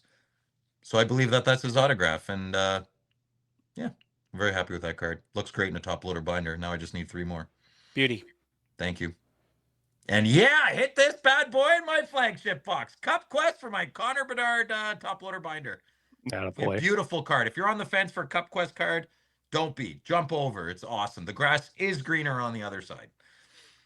Attaboy. It's the Fanimation card. I'm calling it Fanimation Mhm. Light. This is the real Fanimation card. Yes, that's what they meant to do. Yeah. Yeah. Agree. What'd you get? Bobo All right. Dubai. What did you get? Who was it? Eric Ellis had the question. Okay, so here's where I'm at. The blue, orange, and green Dazzlers of 23-24 for He Sure I Have. I only picked up one in Saskatoon, which was the green one. And then for 24-25, I got the blue. Bill gave me that's the black one. Mm. Looks right? like black to me. Yeah. Yeah, so and Phil gave me that. Those are the only 5 I have right now. I haven't been going gangbusters, but I know, right? What kind of Nico Heischer collector are you? It's a little bit surely. But then one other cool card I picked up at Saskatoon was this 03 Crown Royal dual patch out of 303, Gaborik and Manny Fernandez. I thought the That's patches a- were sick, so I wanted to grab it. Is that off of Lee? Of course it is. Yeah, that looks like a Jeremy card. Yeah, I had a stack from Jeremy. I said, Yeah. here, price these, figure it out. Out of 303 seems a little random to me. I wonder if there's something significant about that print run. No, they're all, you look at that whole set, it's all weird. Maybe their 284. typewriter broke It's- and they could only do a certain amount of digits. There was Or- no rhyme or reason to any of it. Or maybe they just said this is how many swatches we can make jerseys out of. Sure, let's Oh, make yeah. 303. Josh, something finally showed up for you. Took a month, over a month, in Nice. eBay Authenticity Guarantee, the black hole. But I got Oh, the- finally. The teenager deemed your card authentic. That's good. Oh yeah. That's good. I got me my 2013 Panini Select Alexander Ovechkin Green Prism. It's out of 25. This is a BGS 9.5. I brought this up in the conversation with Brad. I think I'm Mhm. gonna get this reviewed at the expo to maybe see if it's a PSA 10. How are you going to put that in your top loader then? I am not an exclusive member of the Top Loader Binder Gang, but I am a founding member of the Top Loader Binder Gang. All right. Mm-hmm. Not the most valuable card in the world, but this is a card that I really and even on the 2 years that they made Prism Hockey, I know that like the straight on Panini Prisms are more valuable, but I've always liked the Select better from the looks department. I It's just got think a it's fuller cooler. body shot, right? It's like Mhm. shows more of the athlete. Mhm. Better Yeah, very shadows happy in the picture. to have this one. Yeah. And boo on how long the authenticity guarantee takes. Yeah, it was it's like brutal, eh? there Oh, for 3 weeks before they even looked at it. dude, it drives me crazy. Mhm. It was when 3 I went weeks to when I went to before my eBay Madonna people, showed up. when I went to Least. eBay people to like to confront them in a polite way, I judge too many books by its cover. I'm like, none of these people will have any answers. Like Mhm. I don't know. It's a silly thing. Well, Phil, it'll be a big week for you. We'll be roaming the streets of Toronto, making new friends, maybe I'm new sure. enemies. Yeah. This whole city's my enemy.